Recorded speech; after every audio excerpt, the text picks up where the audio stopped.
Welcome to everybody. This is day 3 of the Indigenous Peoples Forum hosted by IFAD. Today we are going to have a discussion around the overall theme of the forum, which is the value of indigenous food systems, resilience in the context of the COVID-19 pandemic. Today the session will be chaired by the chairperson of the steering committee of the forum, Ms. Myrna Cunningham.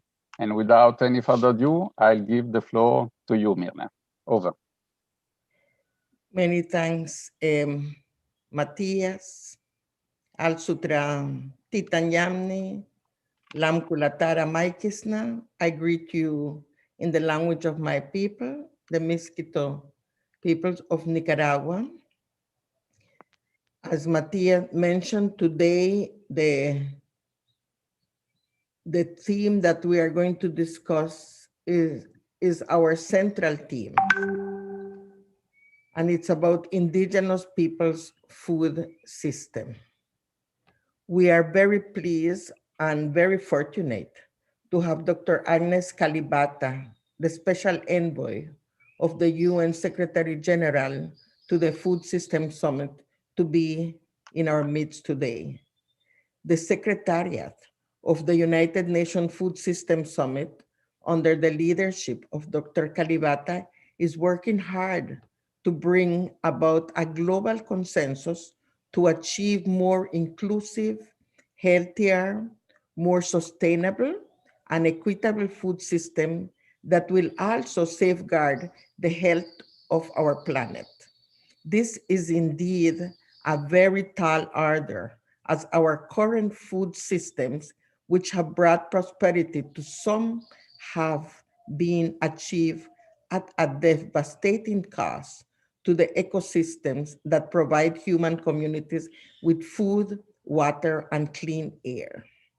Last week, a review of the economic importance of nature, commissioned by the Treasury Ministry of the UK, conducted by Professor Sir Partha Dasgupta of Cambridge University, was released, and it concluded that the world is being put up at an extreme risk by the failure of economic to take account of the rapid depletion of the natural world and the needs to find new measures of success to avoid a catastrophic breakdown.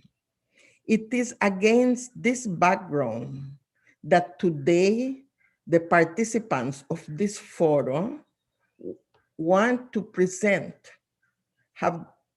combining our special team with the summit this year. We want to present the recommendations that came out from 14 different meetings that we held in different parts of the world.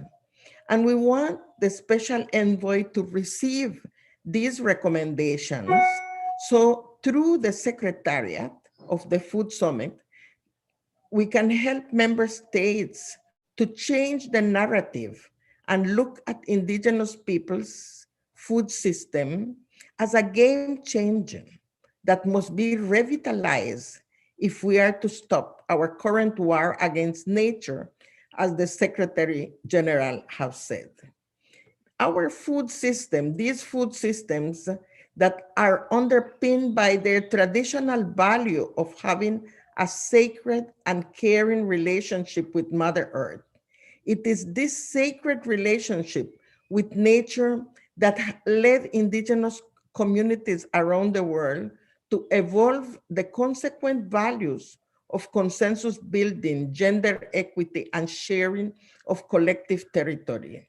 These are the values that we all desperately need for developing a more caring and equitable post-pandemic world. Indigenous food system can help the, the summit to build resilience against biodiversity loss, climate change impacts, and environmental degradation. Our indigenous food system are, as Ms. Kalibata has said, food is everything. We therefore hope that with the support of this forum, indigenous food system can be acknowledged as game changer, solution for a more caring world that lives in harmony with nature. We will now I will now invite the participants that have been selected by the different regions to make their presentation of the recommendations that came out from these 14 meetings. And I will begin inviting Hindu Humaru Ibrahim, who is member of the UN Permanent Forum of Indigenous Issues, to share the recommendations that came out from the meetings in Africa. Hindu, you have the floor. Thank you very much, Mirna. Jamwali, Jamnyali, Mieti on Fumodon. It's very good to see you for these 10 days of the IFAD consultations. And Agnes, thank you for coming with us and being in these consultations. So African indigenous peoples during the IFAD consultation we had from French speakers and English speakers meet and discuss around several food systems from pastoralists to the forest product to farms and fishery systems.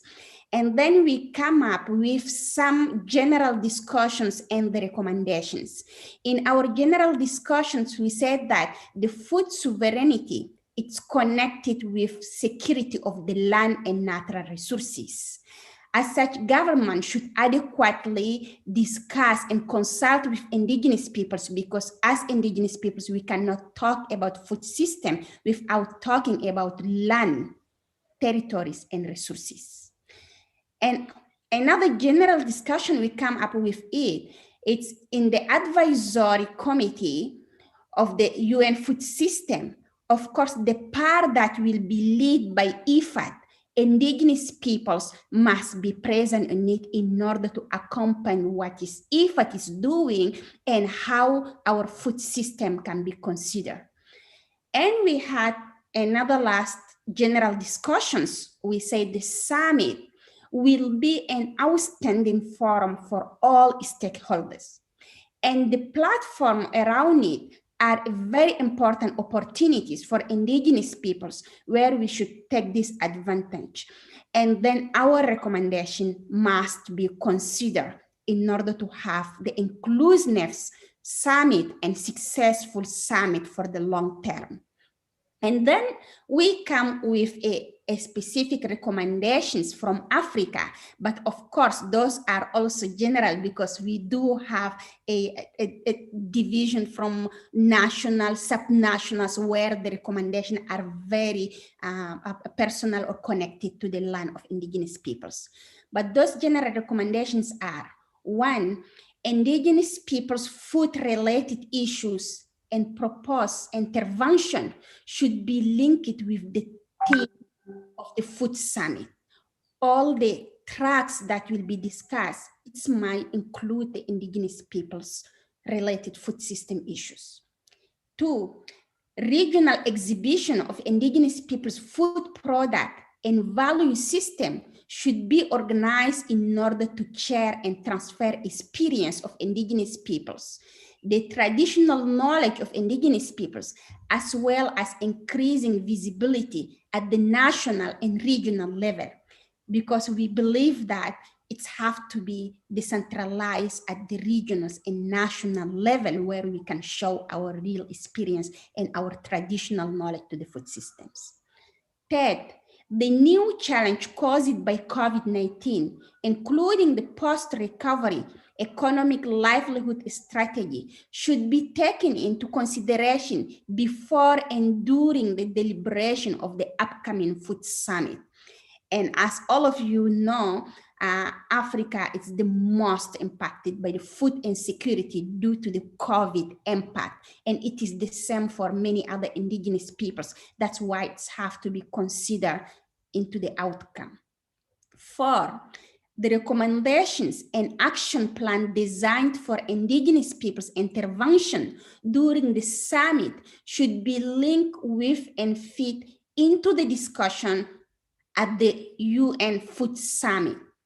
This will ensure the uptake and scalability of Indigenous peoples' food issue into the highest level of the decision-making within the United Nations framework. And of course, you all know, if we are not considering in the high level discussion on need, it will be leaving us behind. And I think the UN Food Summit also wanted to help achieve the SDGs. Fifth and final recommendation from us, Indigenous peoples need to be provided with request information ahead of the forum to enable them to contribute meaningfully to the discussions and proactively participate in the implementation of its resolutions. So we don't want to just participate now and be here now, but we want it to be considered into the resolution because we are the one who will implement the outcome of the summit. So African Indigenous peoples are ready to get engaged in the food summit and help to make it successful, but we wanted to have our role to be also considered. Thank you so much, Myrna, and yeah, Agnes, that will be transferred to you, of course, by us and by IFAD too. Thank you. Thank you very much, Hindu. I now invite Martin Yumon, member of the Steering Committee of Indigenous Peoples Forum at IFAD and Asia and the Pacific. Yumon. Thank you, Myrna. Good morning, good afternoon, good evening, everyone. Sorry, are you going to show my PowerPoint or? Yes, yes, we will. Yes, thank you. Good.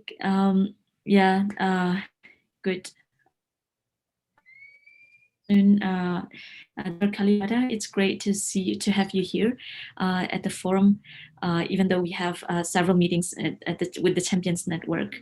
And it's a great opportunity to present our findings here to all the participants at your presence. So we had these three regional meetings and one regional consultation.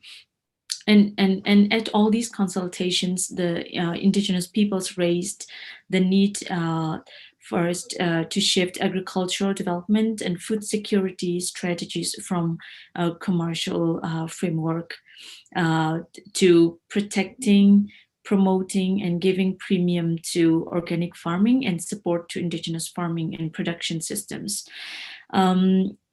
And the third one is that there are significant factors in sustaining indigenous food systems, food security, health, and well-being of indigenous peoples, and climate change mitigation in the long run. So as a major global player in the agriculture front, the following recommendations are directed to, I'm really happy to present all these recommendations to all of you. Next slide, please.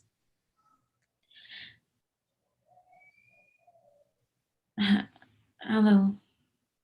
Next slide, please. Okay, thank you. So the first theme, no, sorry, can we go back again? The first group of recommendations is regarding the food. Okay, I think it's better for me to open mine. Can we go to the previous slide? Yes, thank you. So it's mainly on the production systems. So indigenous peoples, we have 5 recommendations under this production systems. So, oops. Why? I don't know why What's the problem, Yuman? What's the problem? It's the next slide. Do you want to share it on your own? We can give you host rights if you want. Yes, please. I think that will be better because the slide keeps moving. Okay, just a second. Thank you. Most welcome, always. Okay, you can go. Yes, thank you. It's working here. Yes. So the first set of recommendations is related to production systems. The first recommendation comes to support Indigenous peoples' traditional food production and livelihood systems, which include like agriculture, livestock, fisheries, forest-based resources, and non-timber forest products. The second one is to invest on the enhancement of production systems and services. And the third one is mainly regarding technology. So to enhance and ensure access to use the information and communication technologies for weather advisories, crop planning, pest and disease management, documentation and dissemination of best practices of young farmers to strengthen resilience of indigenous food systems. The fourth one is to invest on the development and promotion of community seed bankings, which are really already starting at the community level in many countries, and to establish food forest, which is an example that we're seeing in Myanmar. The fifth one is to support policy dialogues between indigenous peoples with local and national government agencies for sustainable production systems, organic farming and conservation, and safeguard of indigenous seeds. This is mainly to formalize and for the recognition, to increase the recognition of indigenous peoples' traditional systems of production. So the other group of recommendations is mainly related to the post-harvest processing, consumption, and marketing. The first one is to support development or provision of appropriate post-harvest technology, because sometimes in many areas it's really difficult to manage because indigenous peoples are not without support regarding how to maintain and how to make best use of these crops. And the seventh one is to support farm to market infrastructure and facilities like farm to market roads, food banks, and solar powered cold storage facility, among others. The other one is to support agriculture product development and to enhance processing towards achieving market standards. So this section is mainly on upscaling this and connecting indigenous people's food production and marketing. So to this focus mainly on how to really connect these products to the market. So I won't go through each and every recommendation because we have 28, and there are smaller ones, and that will confuse you all and time consuming. So the other big topic that we talk about is to ensure access to indigenous people's productive assets, lands, and resources. So this is, I think, very much the cross-cutting to all the regions of indigenous peoples for us to really be able to continue our indigenous food systems. And the other one is the threats. To address threats the indigenous peoples' food systems are facing. So among these, it includes the criminalization of indigenous people's traditional livelihoods and indigenous people's land and environment activists who are really trying to maintain and protect indigenous people's food systems. And the other one is, this is also more related to corporate and private capture of traditional food. So it's mainly to how we how to upgrade this the food system, and how to upgrade the product so that they can be so that they are marketable. Yes.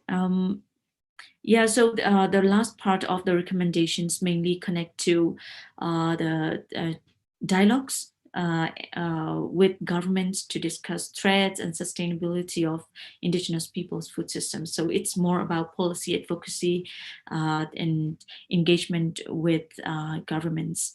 And the other one is to support Indigenous peoples' governance systems on sustainable resource use to find balance between food sufficiency, livelihoods, and environmental protection.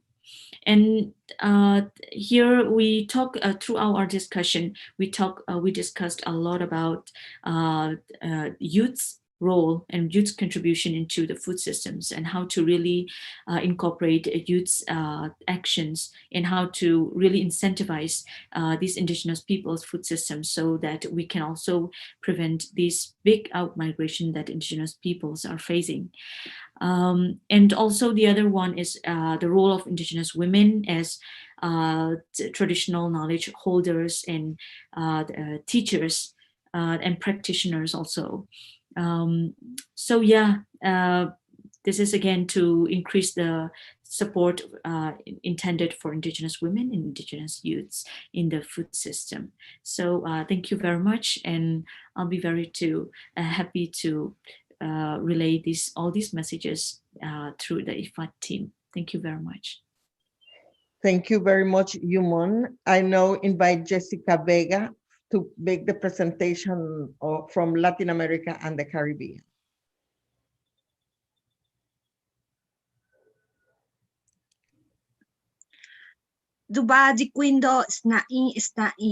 Buenos días, hermanos y hermanas, desde la región de América Latina y el Caribe. Agradezco mucho el día de hoy la convocatoria y la invitación para poder externar las preocupaciones de la región de América Latina, las preocupaciones futuras, las actuales, ante esta pandemia, en donde uno de los temas fundamentales para los pueblos indígenas ha sido hablar sobre los temas del sistema alimentario, desde una perspectiva intersectorial. Debe de ir de la mano con las propuestas de la Agenda 2030, hablar de la erradicación de la pobreza, de hambre cero, de cambio climático, pero también de garantizar la paz, la generación de igualdad y, por supuesto, la sostenibilidad y la protección de la madre tierra. Sin duda, la propagación de este virus es una gran llamada de atención, en donde nadie se puede quedar atrás para luchar con esta pandemia. Rumbo a la cumbre de Naciones Unidas para los Sistemas Alimentarios, debe ser fundamental asegurar no solo las voces y la participación de los pueblos indígenas, sino tomar en cuenta sus decisiones y respetarlas en los marcos de las garantías, como el convenio y la Declaración de Pueblos Indígenas. Durante el proceso de la consulta de la región participaron integrantes de diferentes procesos de base, por supuesto, movimientos nacionales. Fue un total de 272 participantes en este proceso a través de los diálogos subregionales. Ahí, en este proceso, hubo participación intergeneracional y me encanta remarcar esta parte porque justo el tema de sistemas alimentarios propios tiene que ver con la transmisión de los conocimientos. Es importante hablar del rescate, garantizar los sistemas propios de vida de los pueblos indígenas, de fortalecer sus sistemas tradicionales, apoyar el rescate y la sistematización de los alimentos tradicionales, basados principalmente en temas de acceso y participación de las mujeres y las mujeres jóvenes, los jóvenes, y asegurar las herramientas que permitan detonar sus conocimientos en un tiempo importante. Asegurar, por supuesto, el tema de los financiamientos para optimizar los sistemas educativos interculturales, estableciendo, por supuesto, interacción con otros entes institucionales. Fomentar y promover la comunicación que posibilite estos sistemas agroalimentarios autóctonos y Con ello también buscar apoyar la promoción de la autonutrición en los pueblos indígenas. Sin duda esta pandemia ha dejado múltiples rezagos en el tema de los sistemas alimentarios y por supuesto la dificultad de poder proteger nuestro sistema inmunológico. Es propuesto por estos diálogos incentivar campañas internacionales de conciencia y de promoción del conocimiento de los pueblos indígenas en tanto a sus aportes, por supuesto. En esta pandemia hemos visto las recetas tradicionales de los pueblos indígenas, esos tés que pues, fueron virales en plataformas como Facebook, en donde te aconsejaban los pueblos indígenas cuáles son algunas de las medicinas tradicionales que aportan, por supuesto, a nuestro sistema inmunológico, conocimientos milenarios que han facilitado no solo a la población indígena, sino a la no indígena también poder acceder a otro tipo de alimentación. Fortalecer y financiar las capacidades de los pueblos indígenas es sin duda apostar hacia el futuro, es sin duda apostar hacia nuevas soluciones. Para gestionar de manera sostenible sus recursos, también es necesario recuperar los cultivos tradicionales, el rescate de las semillas criollas y nativas y medicina tradicional. Ante esta pandemia hubo una regresión de los pueblos indígenas, también de los contextos urbanos a los contextos rurales. En esta reconciliación de la complementariedad de los conocimientos que tenemos desde otros contextos y desde otras enseñanzas como es la educación tecnológica, por ejemplo, los jóvenes han combinado sus conocimientos y es importante apostar a las nuevas tecnologías. Fomentar la relación intergeneracional ha sido sin duda un paso importante que América Latina ha hecho para la protección de los conocimientos tradicionales. Esta promoción ha sido fundamental en un incluso rotundo rechazo a las semillas transgénicas que algunos estados han estado implementando en nuestra región. Apoyar el proceso de la demarcación de la titulación, legalización y saneamiento de los territorios es otra de las propuestas de esta consulta. El acceso a políticas de crédito con la relevancia cultural, por supuesto, en el marco del respeto de los derechos territoriales de los pueblos indígenas. Los gobiernos deben de hacer esta promoción de políticas que garanticen el recurso financiero y tecnológico, destacando la consulta libre, previa e informada. Dentro de las recomendaciones, hubieron recomendaciones específicas, por ejemplo, para el foro, en donde los sistemas alimentarios de los pueblos indígenas proponen al FIDA el desarrollo de políticas de mercadeo, de producción y comercialización de productos de comunidades indígenas, incluida la incorporación de las redes sociales. La promoción de las iniciativas de cooperación de norte triangular, el tema del concepto de la cooperación sur-sur y otros mecanismos de cooperación.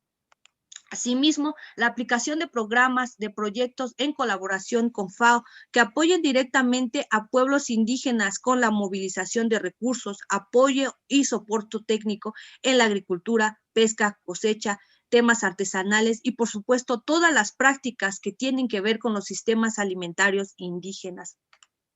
Las recomendaciones de nuestra región también instan a los gobiernos a vincular y articular los proyectos nacionales de gobierno con las iniciativas que tengan que ver con los pueblos y procesos de pueblos indígenas, que incluyan, por supuesto, dentro de las agendas, los programas con pertinencia cultural y que sean adecuados en el marco de los derechos internacionales.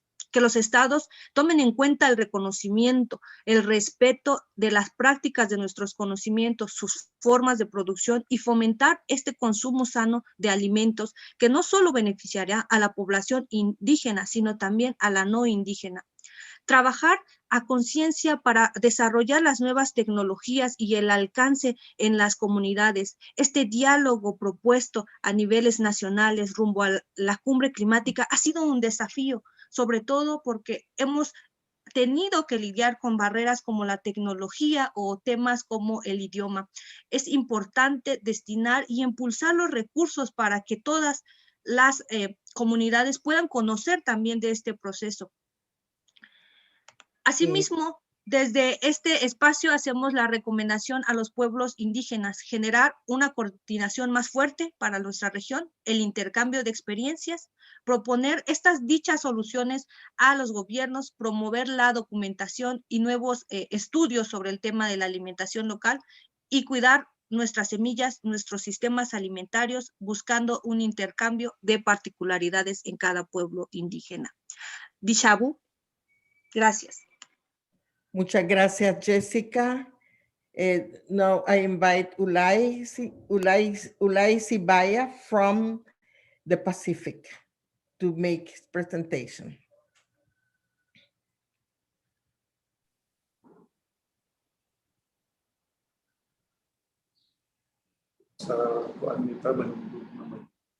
Hello, it's Ulay. Good morning, and Mula from Fiji. Can you hear me, Mena? Yes, we can hear you. Please go ahead. Right. Yeah.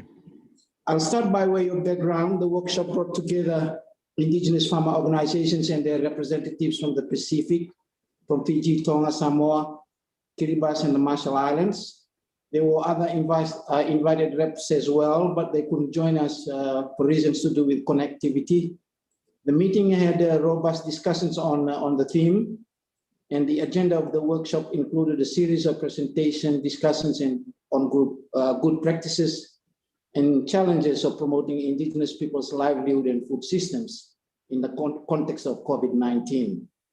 The discussions centered on the following objectives: that they will exchange experiences and good practices on main theme of the forum. We identified the challenges that indigenous people and their livelihood faced during COVID-19. We also identified opportunities for strengthening good practices and the corresponding elements of regional strategies to enhance IFAD support to them. We also analyze and formulate the action-oriented recommendations on the theme of the forum and draft regional action plans that will guide negotiations between indigenous peoples and the development partners and donors, including IFAD staff. And we discussed and agreed upon possible contributions from the indigenous people of the Pacific to the UN Food System Summit. The following trends were observed. There were loss of income and decreased ability to purchase nutritious food. This is considered the highest impact for the Pacific. We also had observed that there's inadequate quantities of locally produced foods that were being consumed. And we saw that there's a trend of imported food being convenient and cheaper.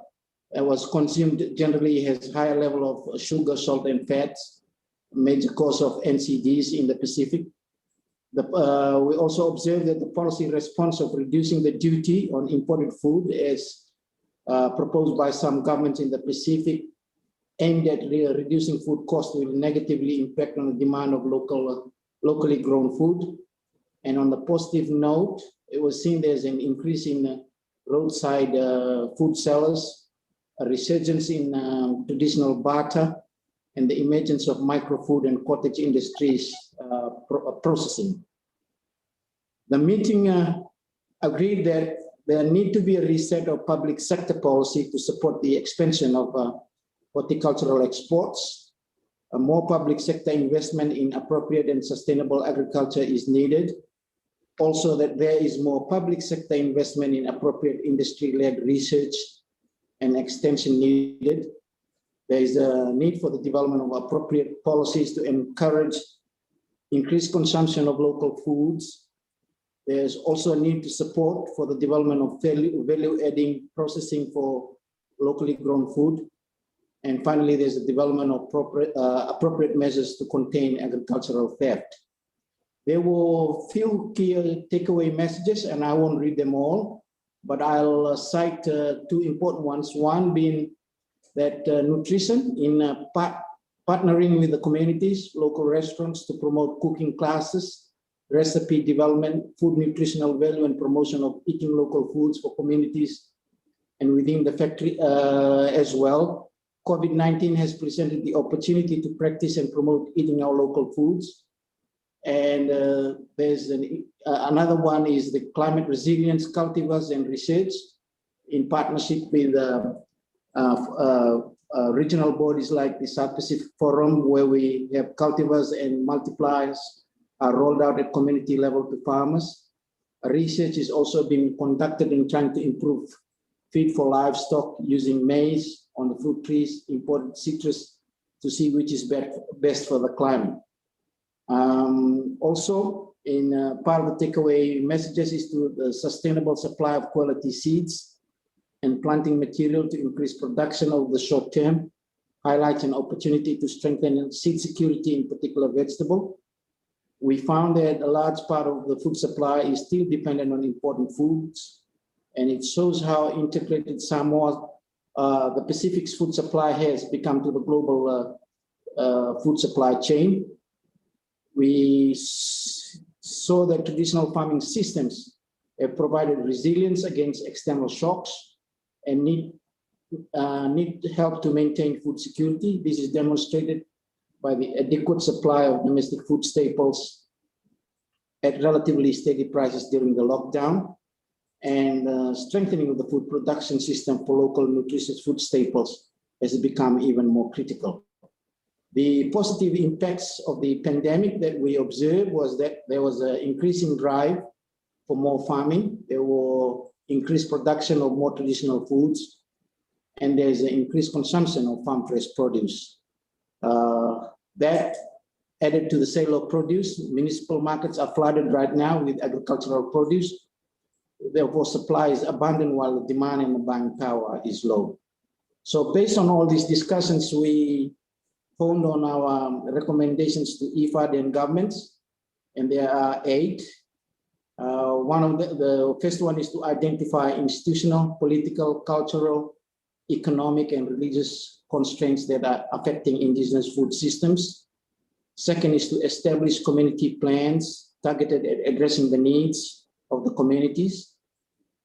Third is for the documentation of traditional knowledge, indigenous cultures, language, artifacts, historical sites, and traditional food practices. We saw this as one package rather than isolating them. Fourth is to enhance social structure and traditional relationships. The fifth is to see the enhancement and documentation of scientific proof of nutritional value of traditional foods. Sixth is the need, because of the high intensity of people accessing lands and moving back to the rural communities, the need to redress mechanisms for land dispute issues. The next one is the use of traditional food and fruits in schools to address poor nutrition among students. And finally, to strengthen community-based organizations. Thank you. Thank you, Ulay. So we have heard the 4 presentations from the different regions. As I mentioned previously, this is the result of 14 meetings, and there have also been other meetings that are connected with the UN Permanent Forum on Indigenous Issues and indigenous organizations in the US and in other areas that also wish to make inputs to this, to the Food Summit. And we are also preparing a paper. We call it a multicultural paper, in which we are preparing to present to Ms. Kalibata in the future. So Ms. Kalibata, I give you the full floor. Thank you, Ms. Cunningham, and thank you for the invitation. I'm really very happy to be with you today, and I want to thank IFAD for being a partner and a great partner to that in the work that you all have been doing together. Listening to you all is very refreshing, not because the ideas you're putting out are extremely important to where we are at, but also because you've taken the call to get food systems dialogues going and really stepped forward and done it very fast. Towards the end of last year, I participated in one of your meetings, and I was told that these dialogues we are going to be underway soon, just to see how much work has been done in a period of less than 2 months. And the type of recommendations that are coming out of your work is truly amazing. And I just wanted to applaud the effort you all have put in. And so I just, going back to the Food System Summit, I just want to recognize that all the ideas you've put forward, all the recommendations you're putting forward are extremely aligned with the Food System Summit.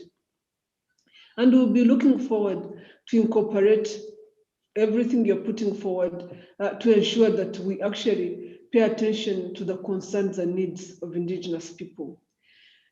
Just to, to help you understand what I'm talking about, the Food Systems Summit has 5 objectives, which you already know, Ms. Cunningham, but I'll go through them just for the purpose of the audience that is following us, where the first one looks at ensuring safe and nutritious food for all. The second one looks at shifting to sustainable consumption patterns, and then boosting nature positive production, recognizing fully well, and I'll go into this at some stage, but recognizing fully well that we are custodians of our environment, and some of the things we are doing are not working very well for environment. Then advancing equitable livelihoods, which is something we know very well has not worked for many of our communities, especially Indigenous people during these times of COVID, and building resilience to vulnerabilities. So let me go to the challenges and how we understand the challenges today. Indigenous people are only 6% of the global population, but they 15% of the poverty. They are 15% of the poor people of this world. And I don't think it has to be that way. You know, the fragility of our system that is imposed to us by climate change is made Indigenous people even more vulnerable. And COVID-19, which is now a major threat to all of us, has been an even bigger threat to Indigenous people. So the exposure and the disproportionate risk that Indigenous people face when it comes to health crisis, when it comes to nutrition and food insecurity, when it comes to climate change, and loss of you know, we talk about loss of biodiversity, but we really never talk about it from a perspective of what it means for Indigenous people. We talk about loss of environment, but we don't really stop to think about what it means for Indigenous people, because this is loss of everything for Indigenous people. Many of us, these things are happening sometimes in far away and far removed places, and we just feel the impact. But for Indigenous people, for you all, it is your communities that are experiencing these losses, and it is your communities where the pandemic is reminding us the fragility between human and the natural environment. So, but we also know that you are some of the most resilient human beings, that your communities understand very well and can offer a lot to all of us in terms of what we can learn from health, nutrition, and how we can preserve our environment better. In fact, we do know now that you are the biggest custodians of what we are doing in our environment. So the time is now to advance what is right in our food system and do the right by Indigenous people, and we are committed to that. We must work to ensure that the world benefits from Indigenous knowledge, wisdom, and values, and really, again, appreciate their value and place in the custodianship they've provided, Indigenous people have provided over the years. Using Indigenous knowledge and taking Indigenous knowledge on in today's world is a win-win. It is important for our health, it's important for our cultures, and like you said, some of you said, it is you're some of the people that spiritually superior to many of us, and there's a lot that we can learn from you all. And I want to make sure that we have an opportunity to learn from what you're doing.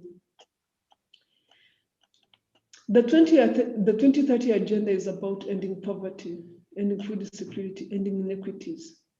It cannot be possible for us to achieve these things without tackling the injustices, prejudices, and discrimination that Indigenous people face. Food systems offer an opportunity to deal with these issues, to tackle them head on, And I'm glad, excuse me, I'm glad that you're having these dialogues that are giving us an opportunity to listen to you and your ideas firsthand. In the end, advancing the rights of Indigenous people is not just a matter of justice, nor is it something that member states and the United Nations owe Indigenous people.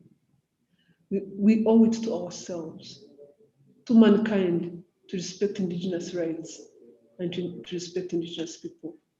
I am committed to ensuring that the voices of Indigenous people are elevated and given equal platform in the Food Systems Summit. The 2021 Food Systems Summit builds on the agreement of the 2030 Agenda, and I wanted to make sure that it builds on the outcomes of the World Conference on Indigenous People that we are having today. We have an opportunity to inject new urgency, new energy based on the discussions you've had. We can use this energy that is coming from the Food Systems Summit and the dialogues you all are having to ensure that we build back better from this pandemic. We need to ensure that, that Indigenous people have equal opportunity to participate in local and national dialogues and international dialogues. I am sure that Indigenous people will seize, and I hope that Indigenous people will seize the opportunity that the summit offers and give and put forward the discussions you've had, like you said today, but to also continue to use the summit as an opportunity to put your voice forward and to put the hopes and dreams of your people forward so that the summit is not just a turning point, but becomes a permanent opportunity for all of us to shift and be able to demonstrate what we can do for mankind. I wish you all fruitful meetings and discussions, and I hope that this summit, these meetings we're having under the leadership of IFAD does provide an added advantage to strengthen the voices and the recommendations that are coming out of the dialogues we've had.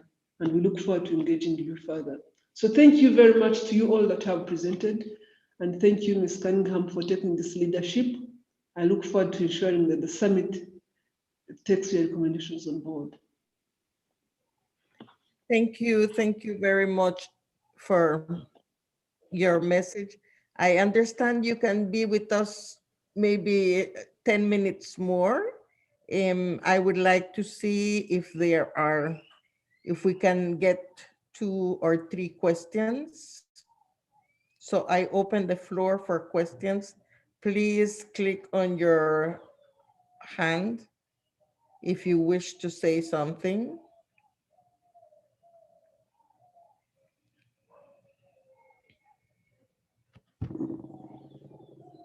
I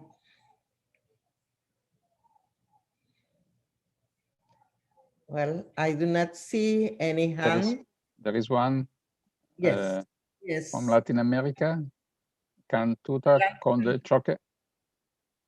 Muy breve, pregunta o comentario breve. Adelante, Cantuta. ¿Cómo están? Bueno, muchas gracias y felicito a todas las presentaciones. Quiero recalcar la participación de los jóvenes en la reunión subregional de América Latina y el Caribe.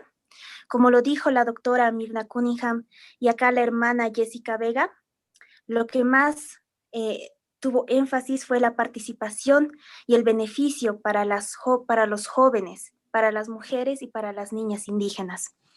Desde la red hemos estado promoviendo proyectos liderados por jóvenes para el intercambio intergeneracional de los conocimientos tradicionales, de las plantas y de las semillas tradicionales ante el COVID. Mi pregunta sería, ¿cómo está dentro de las resoluciones y las decisiones finales del foro la participación de los jóvenes?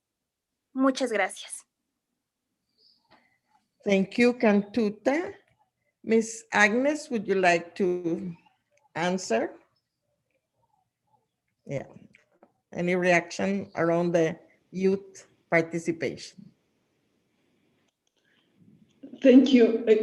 I didn't hear what you said. Are you asking me to answer the question? Yes.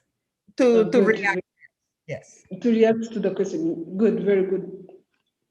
Thank you, and that's a perfectly a good comment with regards to the Food System Summit. One of the things that I want to reassure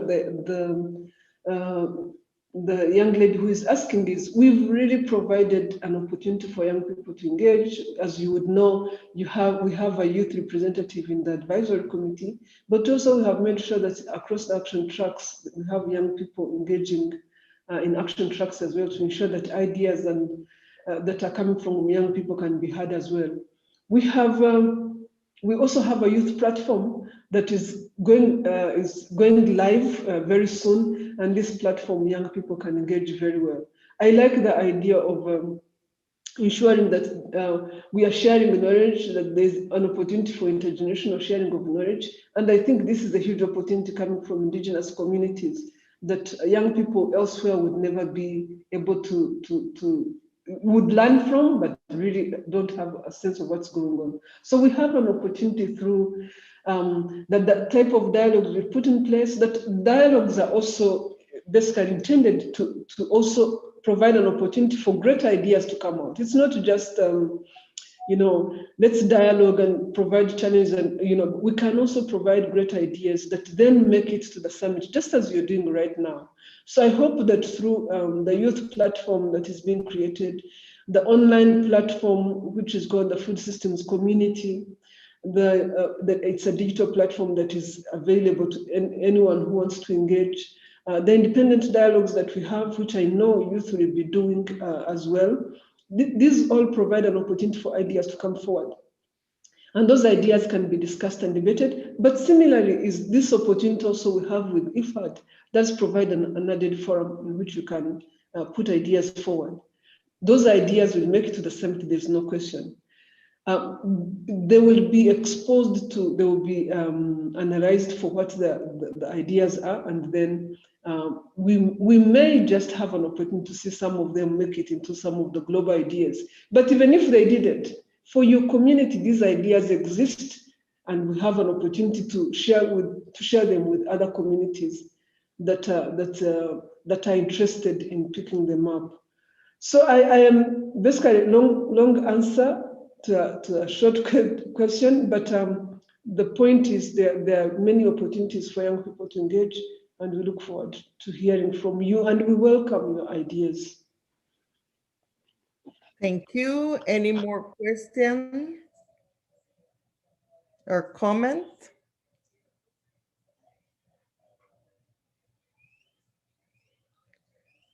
Geoffrey has asked the floor. Jeffrey, yeah. Jeff, would you like, yeah, please go ahead. Hello, can you hear me? Yes. Oh, great, thank you. Hello, Dr. Kalibata, it's good to see you again. I just wanted to follow up on a couple of the questions we had during the North America listening session about the communications to nation states, encouraging the nation states to include their indigenous populations in their planning for participation in the World Food Summit. And have you been able to send out communications to those nation states to encourage them to ensure that the indigenous populations are included in the planning? That's my first question. And then the second question was about how are we doing on making sure that indigenous people are included in the working groups on each of the 5 tracks, the committees that are actually planning each of the 5 tracks. Do we have indigenous participation on those planning committees yet? And where are we at in getting indigenous participation on those? So thank you. Thank you, Jeff, for the question. Just for all of the participants to be aware that Jeff is member of the UN Permanent Forum on Indigenous Issues from North America. Dr. Kalibata, would you like to answer? Thank you. Thank you for the questions, Geoffrey. The question on communicating to member states to include indigenous people in their dialogues. What we've communicated to member states is that dialogues must hear all views. The dialogues that we have put in place at country level must hear views from different people. What we've done in addition is to provide for independent dialogues, recognizing fully well that there may be cases where that opportunity doesn't come up or where people are missed out of national level dialogues. So the perfect dialogue will be a situation where indigenous people's views are heard, especially in countries. And that's the reason we are making these dialogues local, because we do recognize that every country has a local context that's going to be different from every other country. So we are talking to we are talking to different groups, farming communities. Now I'm talking to you. And really for me, the encouragement is, please participate in national level dialogues. Don't just make it about your community, because decisions that impact you are designed at national level as well. So being able to engage is extremely important. But I also hear what you're saying, Geoffrey, making sure that they participate. In addition to the request we sent, just following up and making sure that indigenous ideas and opportunities and recommendations are being incorporated in national level dialogues is important, and something I'll follow up with, in addition to the communications we've already done. I also hope that the independent dialogues can continue to happen so that we don't miss that opportunity. And here you've demonstrated that they are definitely happening. So I really applaud the effort and appreciate that. In terms of indigenous people being part of action tracks, definitely. I just don't have the names off my head, but it's a requirement. It's part of how we've designed action tracks. They need to have certain groups that have to be present in action tracks because they have specialized things to offer. Here in the case of indigenous people, we do not only recognize that they have specialized knowledge, we also recognize that they have a special relationship with the world we are trying to work with the planet we are trying to work with, that we must guard. So we provided for them to be in action tracks as well. And again, like I said, I don't have the names of the people that are participating in different action tracks, but indigenous people, farmers communities, private sector, civil society, UN institutions and countries as what is a requirement for an action track to be considered complete in terms of having decent conversations. Thank you. I see Jose Cialer.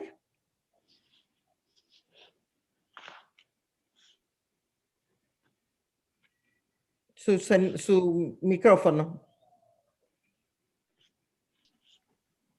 Gracias, muchas gracias. Yo quisiera sugerir que dentro de las recomendaciones también se recomiende a los estados a colocar presupuestos que permitan financiar estas actividades y estas ideas que son muy pertinentes para que los pueblos indígenas puedan realizar sus sueños y puedan realizar también todas las actividades que se están indicando en este foro tan importante para los pueblos indígenas y para el mundo en general. Muchas gracias. Muchas gracias. So, Dr. Kalibata, we know you have to leave. I would like to give you the floor for any final statement before you leave our meeting. Yeah, thank you. I missed half of what you said. I don't know why you coming and going. I missed half of what you said. Do you mind? Yes, your final statement. Yes, I do appreciate the comment that was made by the last speaker. I think it's very important that we be bold around what the possibilities that the forum offers, and we should really use the opportunity. Again, we are trying to make sure we come through on the 2030 agenda. We'll not be able to do it without finding the resources that we are supposed to achieve on the 2030 agenda. So there's nothing wrong with being bold and being able to say, this is what is going to be needed to help us come through on some of these things. So if you want to have it as part of the recommendation, definitely. So I want to conclude the meeting by thanking you again, Ms. Cunningham and IFAD again for organizing this meeting, for bringing this conversation together, for having taken responsibility to ensure that the 14 dialogues happen and the recommendations we have are anchored in a true reflection of what people are thinking, how they are feeling, and really being able to bring this out to the open and helping us get a sense of how your communities are working and some of the things they think are critical to moving forward. So thank you for being proactive with regard to the Food System Summit. Stay with us in terms of the conversation, in terms of the dialogue, because it's extremely important that we get to the finish line and we be very clear around what getting to the finish line is and what we are looking for. So thank you again. Thanks to the young people that are participating in this forum and to all the Indigenous people that have contributed to the ideas you've given us. We really appreciate your work and look forward to work with you as we take the summit towards its end in September. So thank you, and we will be sharing with you all that came out from the different meetings, and so it can be included in the page and the information of the summit. And we will be presenting our paper in the future. So thank you very much. Thank you all, and have a good meeting. Thank you. Thank you. So now we will continue the discussion on our theme, the value of indigenous food system, resilience in the context of the COVID-19 pandemic. And we will have a presentation on preparatory activities for the Food System Summit by Christine Ciccone, from IFAD Special Senior Advisor on the Food System Summit. So you have the floor, Christine.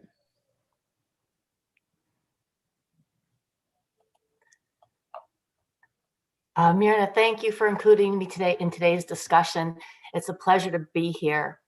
IFAD has been working very hard to support the Food System Summit, and obviously we appreciate the opportunity to update everyone on those efforts and expand upon the interventions of Special Envoy Dr. Kalibata and Yoman, who we have been working closely with in her capacity as the Youth Vice Chair for Action Track 4.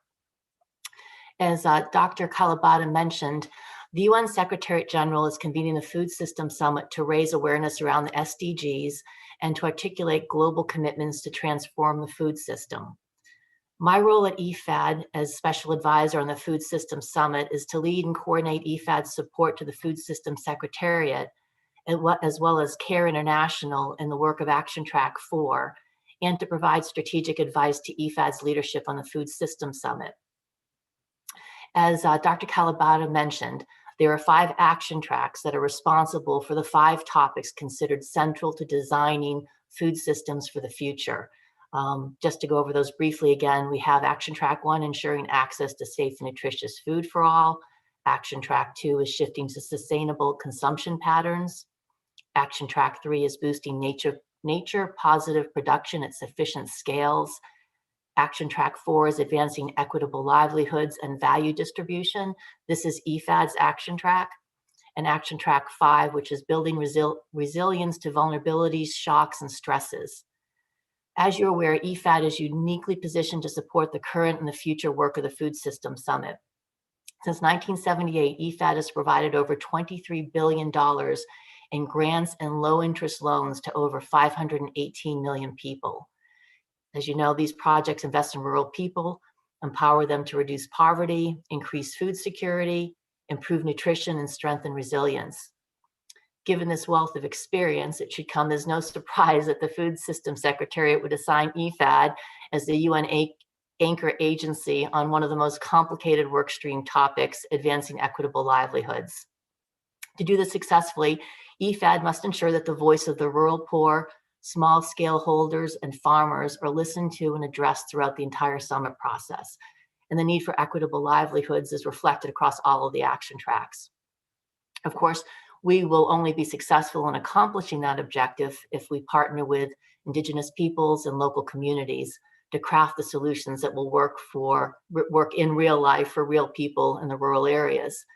IFAD has been working closely with CARE International to bring together a wide range of individuals and organizations to identify and develop game-changing solutions that will support rural smallholders in the food value chain to build equitable livelihoods.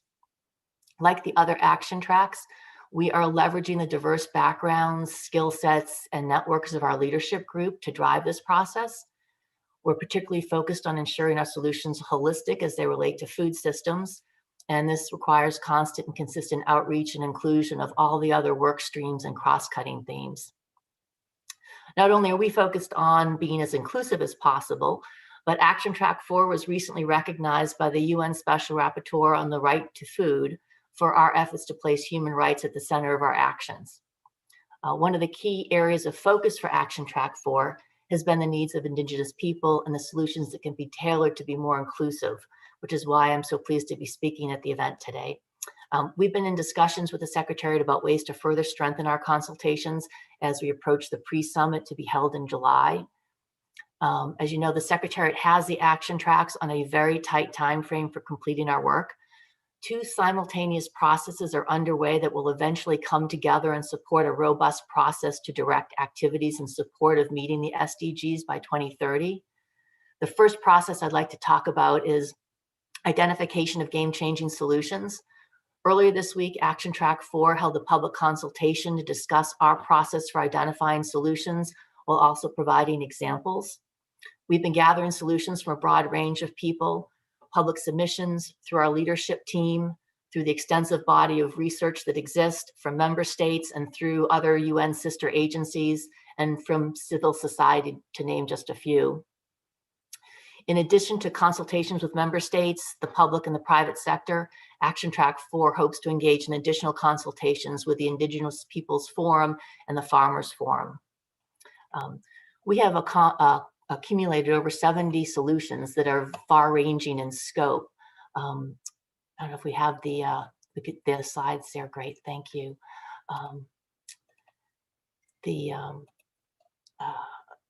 So as you can see in the slide, this slide identifies the different buckets under which we are organizing our solutions.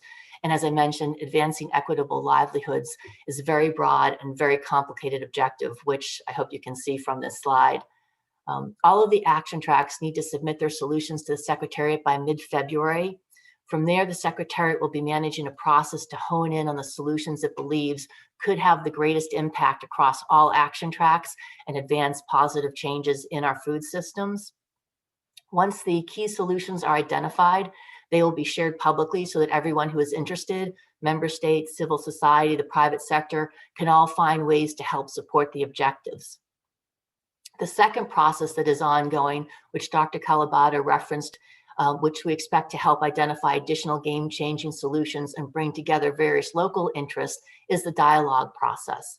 The Food Systems Secretariat has promoted the convening of 3 different types of dialogues. There's the member state national dialogues, which are organized by national governments.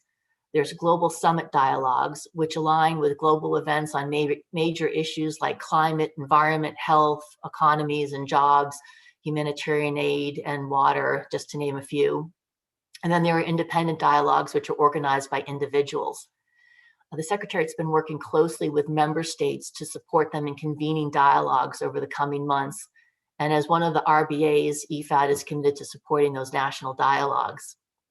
In addition to the various UN agencies, there are also a number of outside groups who have been convening their own dialogues. IFAD's been co-hosting and supporting a number of those.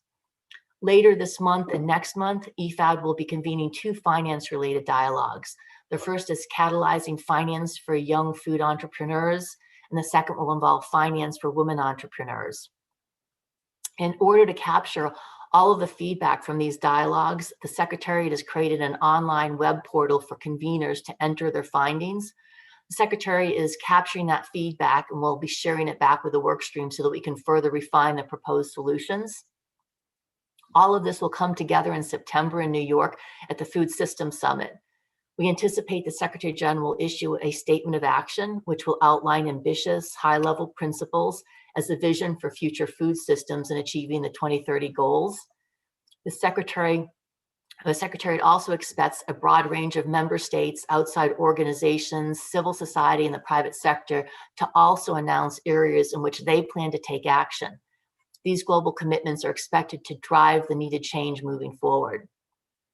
While the summit itself will be over in September, the work of the summit will continue over many years and will be closely monitored to ensure progress. The global commitments are going to be more important in a world that has been and is still greatly affected by COVID-19. As you know, the pandemic struck at a time when hunger and undernourishment are on the rise, and it's only going to get worse as a global recession approaches. According to the UN estimates, at a minimum, an additional 83 million people and possibly as many as 132 may go hungry as a result of the economic recession triggered by the pandemic. And of course, you know, this is only in addition to the 690 million people already going hungry. The summit represents a significant opportunity for the international community, for IFAD and the other Rome-based agencies to shape the global development agenda and lead in food systems transformation. As we move forward here, we are cognizant of how little remaining time we have to complete our work. We look forward to engaging with you to ensure that the voices of rural small-scale holders, women, youth, and Indigenous peoples are heard before, during, and after the Food Summit. So thank you again for this opportunity. Thank you very much, Christine Ciccone, for sharing this information with us. And we will open for questions at the end of the presentations. So if you can stay with us for questions and comments. I will now invite John Fernandez de la Rinoa, the Chief Indigenous Peoples Unit at FAO, to make a presentation of the Global Hub on Indigenous Food System. Adelante, John Fernandez de la Rinoa. Thank you, Mirna. Thank you very much. And very special thanks to IFAD for the invitation, to the Indigenous Peoples team in IFAD, very special to Mattia and all the colleagues, and of course to you, Mirna, and the rest of Indigenous Peoples leaders. And also some words of greetings to Antonella Cordone, who has worked for so many years together with you, Mirna, and with Frank Royd and other colleagues to make this a reality. I have a PowerPoint presentation. My name is John Fernandez de la Rinoa. I lead the FAO Indigenous Peoples Unit, and I'm going to be talking to you about the Global Hub on Indigenous Peoples Food Systems. Mirna, can you see my screen? Can you see my screen? Yes, we can see it. Okay, let me make it larger. Is that working? It is. Okay, excellent. Okay, so I will be talking about the Global Hub on Indigenous Peoples Food Systems. But before doing so, allow me to start a little bit explaining why FAO is working so actively on Indigenous Peoples Food Systems and how this started. And it's been going on for several years. In 2004, the voluntary guidelines on the right to food, and I noticed that Cristina Ciccone was previously mentioning about the right to food. It's an extremely important document because it establishes the linkage between a rights approach and food security, food sovereignty. But in 2004, the FAO Council endorsed the right to food guidelines. Extremely important because it already alludes to the importance of land and territory to ensure and guarantee Indigenous people's right to food. So it was already anticipating many of the issues and the findings that we have here from regional discussions that have been organized in a very successful way. In 2009, the FAO Nutrition Division, together with McGill and Indigenous Peoples leaders, put together the first FAO publication on Indigenous Peoples food systems, the many dimensions and environment for nutrition and health. And they follow in 2013 with another FAO Nutrition Division and McGill publication about the Indigenous Peoples food systems and well-being, but much more focused on the policies for healthy communities.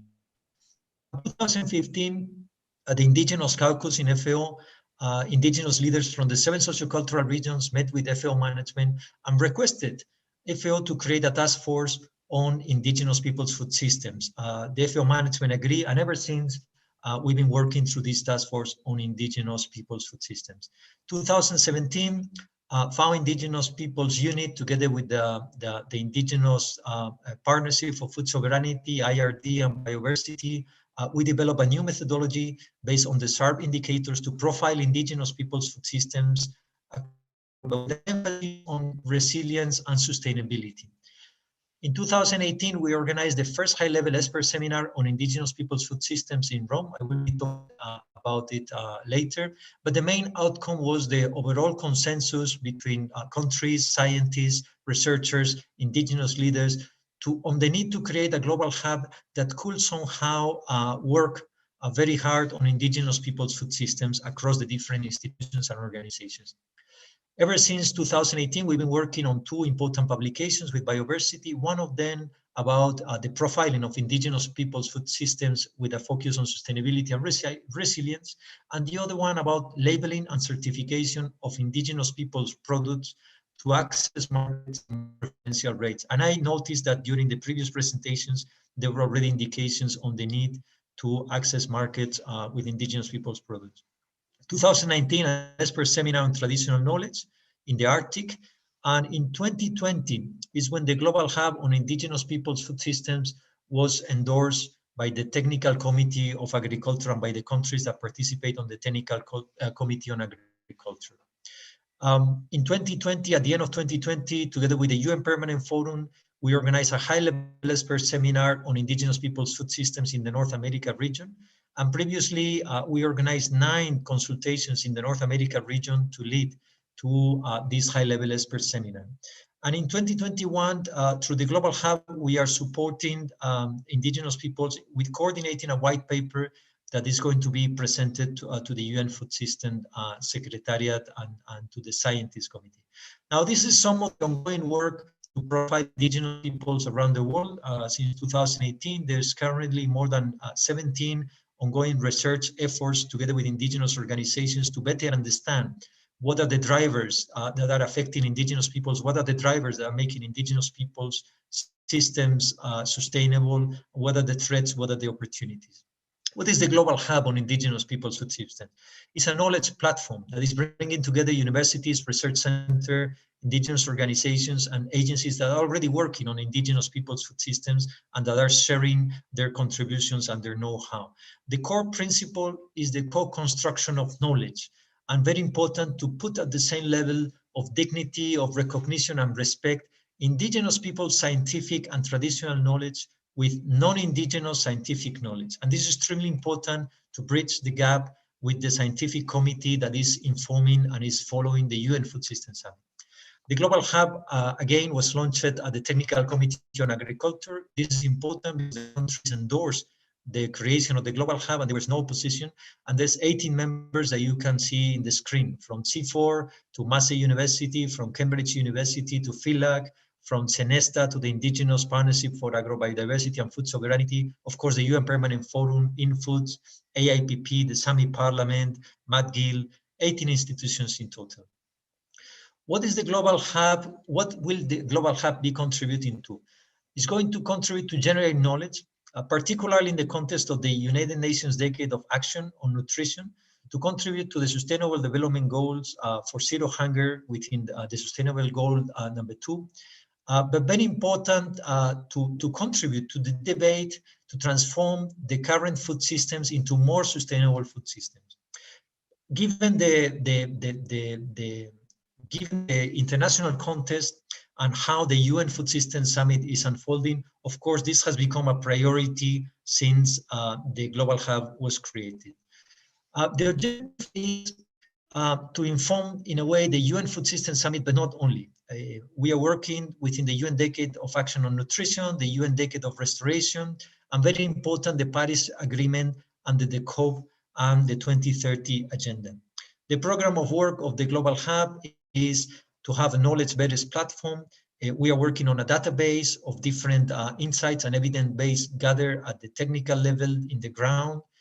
We are providing technical advice across many different policy platforms, For example, within the CFS, we've been working very hard to give comments to the nutrition, to the voluntary guidelines on nutrition that will be discussed next week, and then creation of synergies, particularly among research institutions and academia, which sometimes is easier to say than to do. And it's extremely important to build on the evidence and coordinate the know-how that is spread among different institutions, different organizations. When was the Global Hub agreed? In November 2018, during the high-level expert seminar on Indigenous Peoples Food Systems at FAO headquarters, where 200 participants and 70 speakers participated, more than 20 universities and more than 23 governments, and of course, more than 22 indigenous peoples, the main consensus was the need to organize a global hub that will allow us all to work in a different way, in a more coordinated way towards the evidence generation around indigenous peoples' food systems that you all know so well. What is the first task of the Global Hub? The first task is to draft an initial white paper on indigenous peoples' food systems. We've been doing that in collaboration with FILAC, with Myrna, with a number of universities, with several indigenous organizations that are participating here today. And I'm very glad to say that we managed to meet the deadline, and the paper is now with Myrna to start a process of consultation with the 7 sociocultural regions in which indigenous peoples divide the world. The white paper provides elements of characterization of indigenous peoples' food systems. It alludes to the importance of considering food generation at the same level as food production.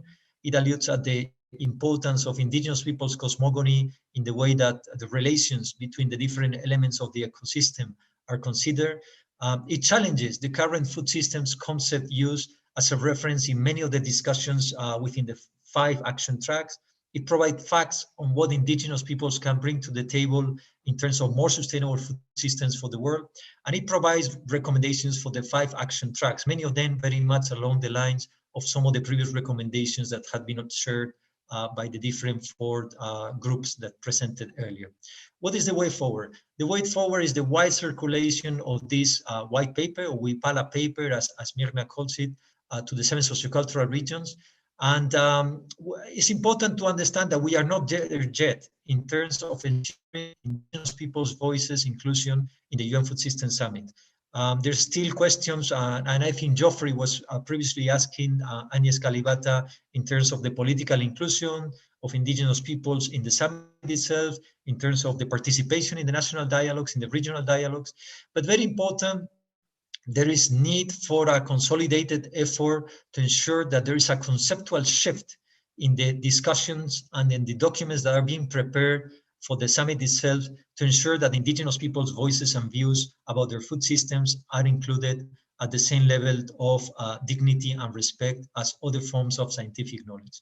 We will be working with all of you. We will be working with Myrna. We will be working with different indigenous organizations. And one of the tasks of the Global Hub is to support this discussion, particularly with the Committee of Scientists that is informing the UN Food System Summit.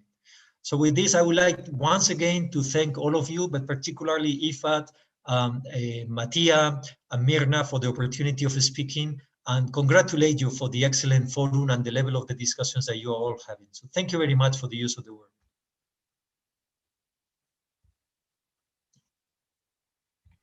Thank you, John. Thank you very much for the presentation. And as I said previously, please stay in line so we can have questions at the end. I will now like to invite Dali Nolasco Cruz, from Indigenous Terra Madre Advisory Board member, to make a presentation of achievements made through the IFAD grant implemented by Slow Food. Adelante, Dali.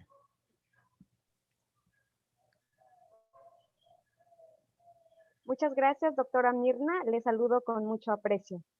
Hola, buenos días, buenas tardes, buenas noches a todas y a todos.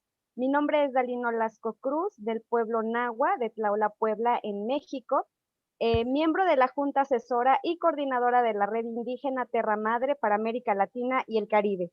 Es para mí un honor poder compartir con ustedes los resultados de la donación de FIDA a Slow Food y la Red Indígena Terra Madre. Pero antes quiero agradecer a cada una de las personas que le dieron vida a este proyecto, a las hermanas y hermanos indígenas, a los jóvenes que se comprometieron, compartieron e hicieron realidad estos resultados, a nuestros aliados de la oficina de Slow Food y FIDA. Tonana Matextioshiwa Ixcu Kuali Tikyiski. Que la Madre Tierra nos siga llenando de bendiciones para lograr el buen vivir. Siguiente, por favor.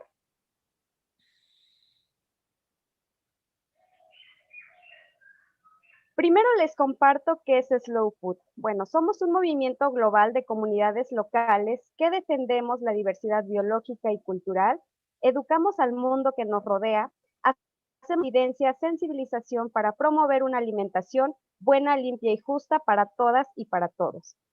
Y la red indígena Terra Madre es una red de comunidades indígenas, afrodescendientes y aliados que tiene como objetivo llevar las voces de los pueblos indígenas al frente del debate sobre la alimentación y para desarrollar redes regionales y globales.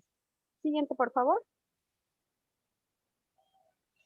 Después de muchos años de alianza entre FIDA y Slow Food en temas relacionados con seguridad alimentaria, pueblos indígenas y jóvenes, el FIDA aprobó un proyecto durante el periodo 2018 al 2020, teniendo como principales beneficiarios a jóvenes indígenas y a sus comunidades. El objetivo general del proyecto era empoderar a los jóvenes indígenas y sus comunidades, mejorar los medios de vida de los beneficiarios mediante la protección y el fomento de su patrimonio alimentario, respetando la sostenibilidad y resiliencia de sus prácticas. Este proyecto tiene tres componentes principales. El primero, valorización del patrimonio alimentario con modelo de baluarte Slow Food. El componente 2, fortalecimiento de la red indígena Terra Madre y las capacidades de sus miembros, sobre todo jóvenes. Y el componente 3, la gestión de conocimiento, que durante todo el proyecto ha sido un eje transversal.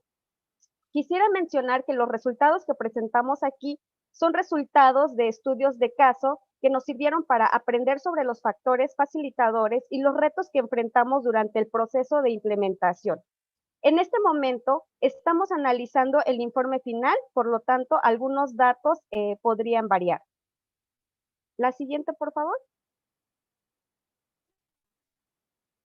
El primer componente del proyecto consistía en proporcionar asistencia a baluartes existentes, así como crear nuevos baluartes, logrando 9 baluartes indígenas fortalecidos en países como Argentina, Brasil, Colombia, Ecuador, Kenia y México, teniendo como resultado 817 productores y productoras indígenas, de las cuales 477 son mujeres, que mejoraron la cadena de valor y sus medios de vida.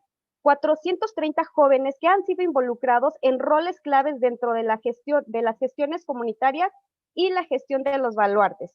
Asimismo, se crearon 9 planes de acción desarrollados por las propias comunidades, se fortalecieron las capacidades de sus miembros, sobre todo los jóvenes y las mujeres. Se incluyeron a los jóvenes en el manejo y gestión de baluartes. Cada comunidad definió un protocolo de producción esencial para la transmisión de conocimientos y trazabilidad de la cadena de valor. Se logró aumentar el valor y la calidad de sus productos y derivados, se mejoró la sostenibilidad económica y ambiental, se promovieron sus proyectos en eventos locales, nacionales e internacionales y se lograron conectar con organizaciones y redes locales e internacionales. Con este proyecto pudimos fortalecer los baluartes nuevos y existentes y nos ha demostrado que es un factor muy importante para trabajar con los pueblos indígenas y con jóvenes en particular, ya que sus productos tienen una fuerte relevancia cultural, representan su territorio y son un elemento clave de la seguridad alimentaria de las comunidades que participan directamente. La siguiente, por favor. Sistema Participativo de Garantía, SPG. Antes que nada, permítanme hacerles una introducción a lo que son los sistemas participativos de garantía, SPG. Son sistemas locales y de bajo costo que permiten asegurar la calidad de los productos y la cadena de valor. se basan en conocimientos técnicos compartidos, en la inclusión y en la responsabilidad colectiva. La principal diferencia con la certificación de terceros o privados es que los SPG incluyen en el proceso otras partes interesadas, además de los productores e inspectores, y se basan en la confianza de redes sociales e intercambio de conocimientos. Son especialmente adecuados para la agricultura a pequeña escala y combinan las tres dimensiones de la sostenibilidad: la social, la medioambiental y la económica. Por todo lo anterior y por la gran flexibilidad del modelo, estos sistemas se pueden adoptar perfectamente en los proyectos de baluarte de Slow Food, que incluyen una gran variedad de actores y territorios. El objetivo de la SPG fue encontrar un modelo de certificación de productos indígenas que asegure la transparencia al consumidor y acceso a mejores mercados, y que éste sea accesible económicamente y simple para los productores, que es gestionado por las propias comunidades productoras y también que es adaptable y muy fácil de escalar. Este sistema de SPG fue piloteado en 2 baluartes indígenas, Miel del pueblo Oyek en Kenia y el Maguey de la Mixteca oaxaqueña en México, y también Slow Food decidió pilotearlo con un baluarte en Italia, el frijol rojo de Luca, porque también nos interesa ver si podemos replicarlo a los más de 500 baluartes que hay en el mundo. Como actividades principales para establecer el SPG se hicieron eventos de formación y sensibilización para el desarrollo de capacidades sobre el SPG para explicar su funcionamiento con ayuda del personal de Slow Food y expertos externos. Se tradujeron los documentos en lenguas indígenas, se hizo una definición participada de las normas de la SPG que ellos querían controlar y que están basadas en sus propios protocolos de producción. Crearon los órganos de gobierno y eligieron a sus miembros. Posteriormente, se organizaron las rondas de control y análisis junto con los consumidores, aliados estratégicos, y se hicieron los recorridos al campo. La siguiente, por favor. Resultados de estudio de caso. De los resultados del estudio de caso en la implementación de los SPG, y que para nosotros es muy importante, se observó que, primero, la gente aprobó el modelo y las comunidades se comprometieron a seguir desarrollándolo en el futuro. Se apropiaron del modelo porque es un modelo flexible, es muy adaptable a nivel local y por cada comunidad. También funciona como mitigación de la pobreza porque mejora la calidad del producto y asegura mejores mercados y precios. También mejora el manejo sustentable de los naturales porque se hacen continuamente visitas y durante estas se van verificando los protocolos de producción y se generan intercambios de conocimientos de manera constante. También es atractivo para los jóvenes, ya que poseen más herramientas de gestión y comprenden más a los consumidores. El tema de inclusión de género, en este se puede observar, durante el monitoreo pudimos observar que en los organismos de control se repiten los mismos patrones sociales, es decir, si no se monitorea la inclusión de las minorías dentro de los grupos, pues también pueden quedar rezagados. Las recomendaciones que surgen de los casos de estudio para FIDA es que el modelo SPG de Slow Food podría ser usado como referencia en los proyectos de FIDA, como también lo mencionaron nuestros hermanos de Asia en sus recomendaciones presentadas el día de hoy, ya que están enfocados a mejorar las cadenas de valor de los productos de la agricultura familiar y comunidades indígenas para mejorar su integración en los mercados locales y nacionales. Podría considerar una integración más estrecha entre los participantes que se benefician de sus donaciones y préstamos en el mismo país para facilitar el acceso a los servicios de microfinanzas.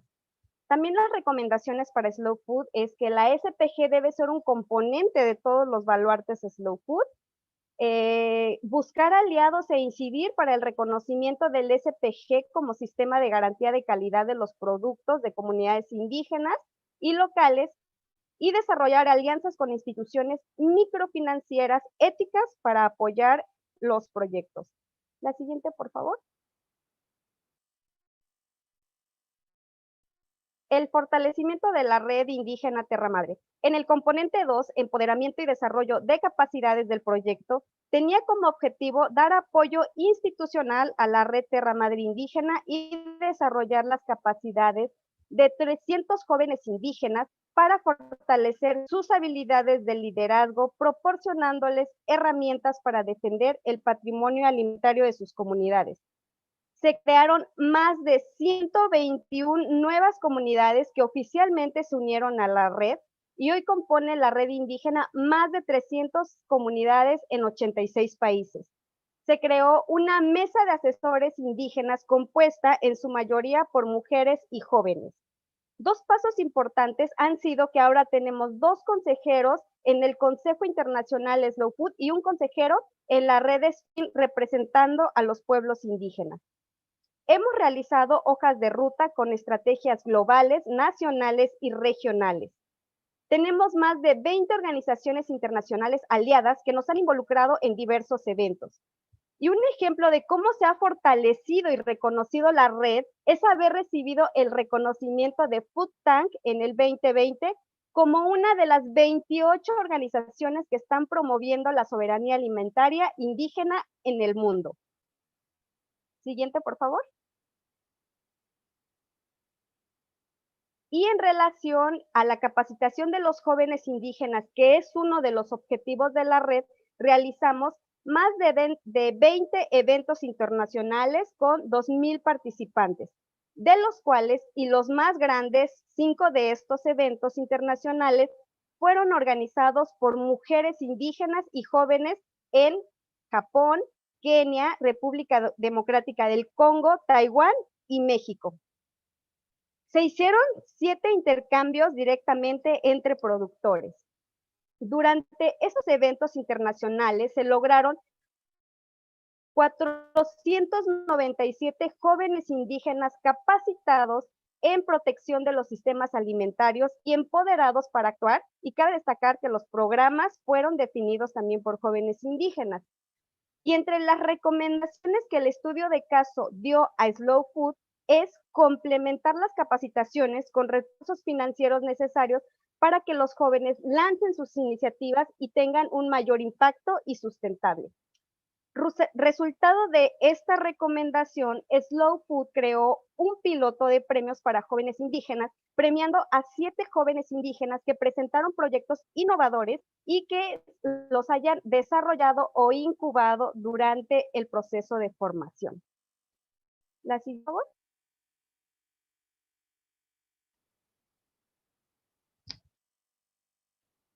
En el componente 3, gestión de conocimiento. En cuanto a esta componente, podemos destacar lo siguiente. El proyecto recibió el premio de gestión del conocimiento por el FIDA en el año 2019. Desarrollamos 4 casos de estudio con 9 documentos ilustrativos traducidos en varios idiomas. Se desarrollaron 9 sistemas de monitoreo, reporte y evaluación para baluartes. Se desarrollaron 9 protocolos de producción y manuales. Hicimos 10 CATs, 30 infografías, 50 videos. Enviamos 51 comunicados de prensa en distintos idiomas, de los cuales 245 artículos fueron publicados por medios de comunicación del mundo, y realizamos 165 artículos publicados en la web de Slow Food, 85 traducidos en más de 2 idiomas a las redes sociales y boletines mensuales. Muchísimas gracias, Tlazocamati. Muchas gracias, Dali. So after listening to the 3 presentations, I would like to open the floor for questions and short comments. Mirna, Victor just connected. So before the questions, I will now invite Victor to make a presentation. Please, Victor, you have the floor. Can everyone hear me okay? Yes. Yes, Victor, welcome. Thank you. Kamitakiapi. My name is Victor. I'm a member of the Crow Creek Sioux tribe in South Dakota and the Yaqui tribe in Tucson, Arizona, where I grew up. I'm really honored to be participating in this panel with such incredible people. Thank you for the invitation. I think it's a really important time to come together as Indigenous peoples and discuss how we can improve health and improve life, not just for our peoples, but for everyone. I think the way that the COVID-19 pandemic is impacting us is showing what we've been saying for a long time, that this disease, that this sickness is, it doesn't just spread on its own. It doesn't just spread because it wants to impact certain people more than others. It impacts Indigenous peoples, Black people, minorities, because there are pre-existing risks, and those risks are due to faults in our society. And these faults have been around for a long time. When it comes to Indigenous peoples, it's colonization, it's centuries of policies that have weakened our nations and have left us in situations where we're poor, where we don't have the necessary medical facilities and capabilities to combat the virus in cases where, for instance, people need ICU beds. A lot of Indigenous communities don't have anesthesia or the ability to intubate people who can't breathe. And these situations are not our fault, but we're calling for governments to step in and to honor the responsibility that they have to invest in turning things around that past governments and their past governments have caused. So we see Indigenous peoples around the world really suffering from this pandemic, continuing to suffer, left out of data surrounding the impact of the virus, left out of the policy decision-making tables where the pandemic response is being planned and taking place, where the vaccines are being, where decisions are being made on who gets vaccines. And it's really a travesty. So I would really think at this time, it's important for governments, especially with this vaccine, to bring Indigenous leaders to the table to try to gather wisdom on how this vaccine can be more effectively distributed to Indigenous communities. And of course, there is a lot of medical mistrust surrounding the vaccine, which is why it makes it doubly important for Indigenous peoples to be involved. The medical system hasn't earned our trust. It has yet to earn our trust. And yet this vaccine, in my personal opinion, is important. And it's important for our people to see Indigenous physicians, Indigenous public health experts, Indigenous leaders being included in those decisions so that this vaccine and the public health response around the pandemic can be trusted, but also for future generations, because including us in these decision-making processes now surrounding our health will come in handy, because this won't be the last pandemic humanity faces. We've had a lot of pandemics in the past. There will be pandemics in the future. So it's time to set an example that will benefit future generations hundreds of years from now as well, to show them that during this pandemic, we were included, we were thought of, we were seen, and we had an effective response that was based in equity. And so, yeah, with that, I will end with just thanking everyone. I'm currently in surgery clinic, so I have to get back to the surgeries. Long day ahead of me for me in clinic, but I appreciate the opportunity to contribute to this discussion. Thank you. Thank you, Victor. Thank you very much.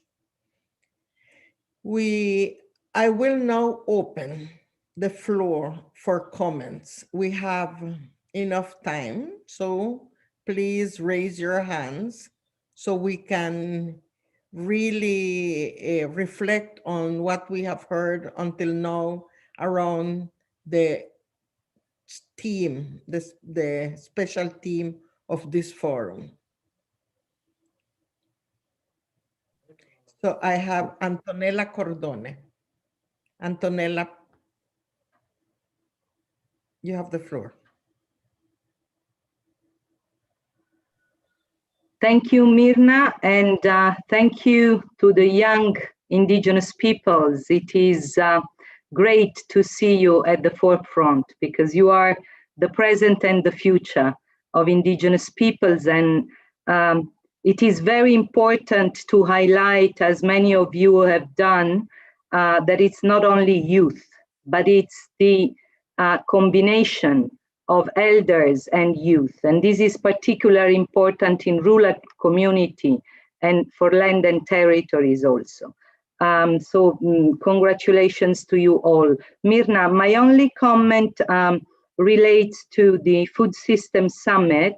And what I would like to suggest is that when it comes to the recommendations of Indigenous peoples, instead of simply referring to indigenous food systems, it should be indigenous peoples' food systems, because simply the word indigenous may not refer to indigenous peoples in a global context. It is okay for the Indigenous Peoples Forum at IFAD because it is the forum of the indigenous peoples. But when it comes to the Food System Summit, and also congratulations to FAO for this very good initiative, but again, I would suggest it is called the Indigenous Peoples Food System Hub, because any that is autochthonous is indigenous to a local and to a geographic location. But then the indigenous peoples own their own food system. Over. Thank you, Antonella. That is very important. Dennis Mairena has raised his hands. Dennis, you have the floor.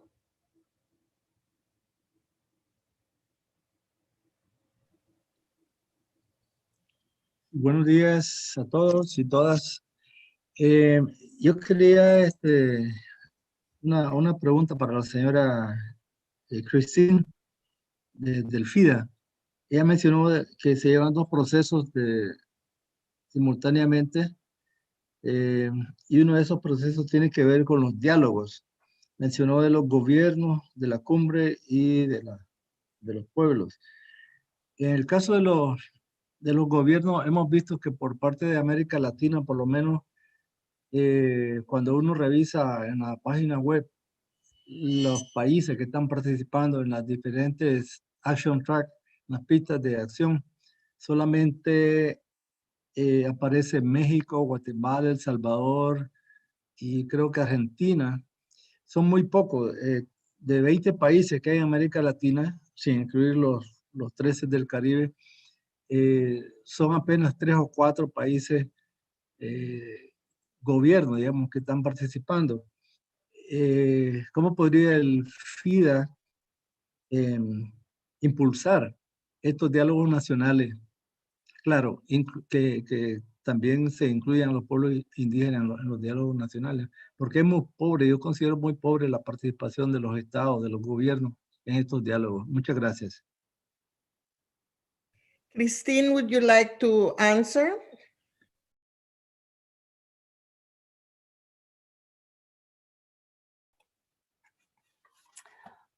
Hi, can you hear me? Yes. Okay, Yes, great. So I think you've highlighted an important point. The national dialogues are critical, and it is critical to get as many countries as possible engaged. We're a little bit behind. The Secretariat's a little bit behind in getting that done. They have been reaching out. They have sent letters to all of the member states asking them to identify a high-level individual to be the convener for the nation so that they have someone to work with. The Secretariat's also put together a small little fund to try to help support those countries who need additional support with financing some of those dialogues. The dialogues will be continuing to take place. They have started mostly in the developed nations, as you noted, but there is continual outreach. IFAD is just, our president is sending out a letter to member states urging them to get involved in new dialogues. The Secretariat has issued a letter from all three of the RBA leaders to all of the country directors within the three organizations to request their assistance with supporting the national dialogue. So we are trying to reach out and leverage our regional directors, country directors to engage with the national governments to try to help spur them along or help assist them in getting organized and to start to engage. But we are recognizing, the Secretariat recognizes that given the slow start, a lot of these dialogues are going to be continuing even past when the Food System Summit ends and is over in September, which is never really going to end because this is actually part of a bigger dialogue and an evolving dynamic that is going to continue to change as we migrate and implement different solutions. And we have between now and 2030 to accomplish those objectives. I hope that answers your question. Thank you very much, Christine. We are open for questions or comment. Please raise your hands.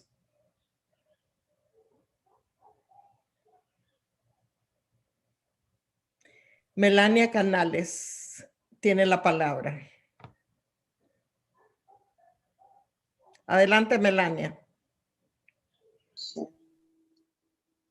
Hola, buenos días con todos y todas. Hermana Mirna, buen día. Al propósito de la cumbre del sistema alimentario, yo tengo algunos comentarios, también algunas preguntas. Es importante tener en cuenta, ¿no es cierto?, la seguridad y soberanía alimentaria.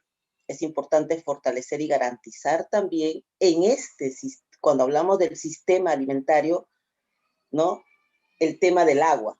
No sé si en la cumbre se va a hablar del derecho al agua y la no privatización o el negocio del agua, ya que está en la bolsa de valores últimamente el tema del agua, ¿no? No sé si se está tocando este tema. Asimismo, me gustaría saber, ¿no? Bueno, en la cumbre se debe tomar en cuenta, cuando hablamos de pueblos indígenas y mujeres indígenas, la soberanía alimentaria, ¿no? Porque en plena pandemia hemos visto que los pueblos y las mujeres indígenas sobrevivimos con nuestras propias producciones, con nuestros propios sistemas alimentarios. Bueno, y esto se debe seguir fortaleciendo, este sistema alimentario de los pueblos y mujeres indígenas. Y se habla mucho, bueno, de la pobreza cero, el hambre cero, y ahí me preocupa el tema, no sé si en la cumbre también se va a hablar el tema del acaparamiento de tierras, el despojo del territorio de los pueblos indígenas. No sé si está previsto, porque justamente la pobreza se acentúa ahí, con este despojo y el hambre, porque el territorio está en manos, o las tierras están en manos de unos cuantos. Y asimismo, me gustaría saber si, bueno, ahí el FIDA y en la cumbre, los jóvenes, las jóvenes, ¿cómo están viendo el derecho de la madre tierra o la madre naturaleza? justamente que está muy relacionada con el tema de la producción de nuestros alimentos o el sistema alimentario. Y específicamente una pregunta me gustaría hacer a las jóvenes o a la red de indígenas. ¿Cómo vienen coordinando para fortalecer el sistema colectivo de los pueblos y mujeres indígenas? Ya que el colonialismo ha hecho bien su trabajo de fortalecer, ¿no?, fuertemente el individualismo. ¿Cómo hacemos o cómo están haciendo la red indígena o los jóvenes de fortalecer ese sistema colectivo, ¿no? O las organizaciones indígenas, porque sentimos como que hay una separación ahí, ¿no? Muchas gracias. Melania. Christine, would you like to answer, and then we can ask one of the Jessica to answer on the youth?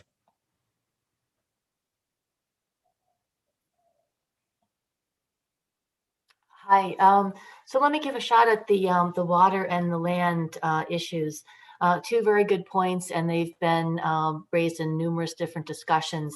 I do know that there is a UN-led water dialogue that is going to be held in the end of April. I don't know that if they've locked in the exact time frame yet. I think they were looking at 3 dates, like the 27th, 28th, 29th of April. And so that will be one area, one opportunity to officially, as part of these dialogues, to have that topic raised and discussed. And then I've also heard the issue of lands and land rights raised in different contexts. The 5 different action tracks obviously have different focuses. I do think that the action track 5, resilience, that's been a topic there. I know it's been raised in ours, in action track 4, in equitable livelihoods. And I know it also impacts some of the other action tracks. Some of these cross-cutting themes, I suspect, will be highlighted even further as we work with the Secretariat to consolidate all of the different solutions from the different action tracks. And that's one that I would be surprised if it was not addressed in some solution one way or another, because it is so cross-cutting and important.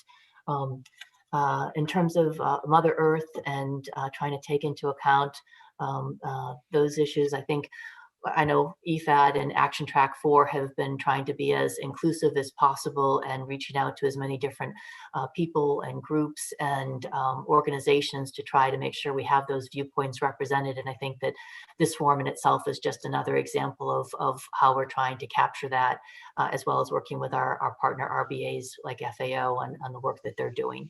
Over. Thank you. Jessica, ¿quisieras responder a lo de jóvenes? Jessica or you, Mon? Sí, aquí estoy. Bueno, quisiera responder un poco en relación al tema de avances.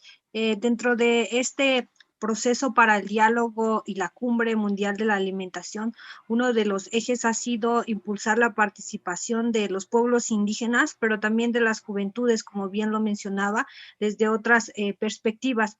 Creo que durante este proceso ha sido un poco complicado, justamente por lo que se mencionaba anteriormente en un diálogo del hermano de Nicaragua. Falta todavía impulsar el compromiso de los estados para poder tener diálogos nacionales que permitan también la participación desde los diferentes contextos. En este sentido, hemos ido instando la participación de impulsar los idiomas, las plataformas. La plataforma está actualmente solo en inglés, lo que limita la posibilidad de la participación de los pueblos indígenas. Otra de las cosas que hemos destacado en este proceso también ha sido la importancia de la aplicación de las nuevas tecnologías. Desafortunadamente, muchas de las comunidades no cuentan con estas herramientas y mayormente la movilización derivado de todo el tema de la pandemia. Ha sido una dificultad las reuniones presenciales, por supuesto, pero el tema de la brecha tecnológica ha limitado la participación de las comunidades, y por ello hablaba en la presentación al principio de que es importante no solo asegurar las voces o la participación de los pueblos indígenas, sino también asumir sus mandatos, asumir las propuestas, asumir por parte de todo este proceso de una manera respetuosa en tanto al tema de la pertinencia cultural. En relación al tema intergeneracional, desde los procesos de las juventudes se han buscado impulsar proyectos colectivos de manera comunitaria en tanto al fortalecimiento de los conocimientos tradicionales, y esto también destacando la situación que existe dentro de las juventudes. Los jóvenes dentro de las zonas urbanas, pero también los jóvenes dentro de las zonas rurales, cómo poder combinar esta participación de conocimientos, incluso en relación a que muchos jóvenes han tenido la oportunidad de conocer otras herramientas, otras habilidades tecnológicas, y que esto permita combinar el conocimiento tradicional en relación a las formas y los sistemas alimentarios. Hemos buscado desde estas plataformas también digitales impulsar la mayor participación e incentivar la participación de las juventudes que tienen el acceso a estas tecnologías. Y bueno, este es un reto para los pueblos indígenas, como siempre, poder estar y asegurar la participación plena y efectiva en estos procesos, que no vamos a poder lograr si no sumamos esfuerzos en tanto pueblos indígenas, organizaciones, estados y por supuesto las agencias de Naciones Unidas y otros y otras hermanos y hermanas que puedan ir sumándose a este proceso. Gracias. Muchas gracias, Jessica. I see Sudarsan Chowdhury. You have the floor. Okay. Yes. Thank you. Namaste from Nepal. Food system is very connected with health, economy, and environment. Our indigenous food system is very sustainable, but it is in danger, vanished, and most of youths are interested to market foods. How we recognize and conserve in future days? My question. Thank you.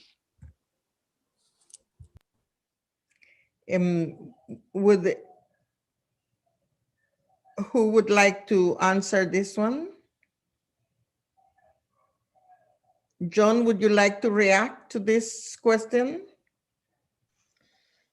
I can try to, if you allow me, Mirna, yes, I can try to answer. I first wanted to agree with the comment that Antonella Cordone made previously on the need to have a coherent terminology when we talked about indigenous peoples' food systems, and I couldn't agree more with Antonella.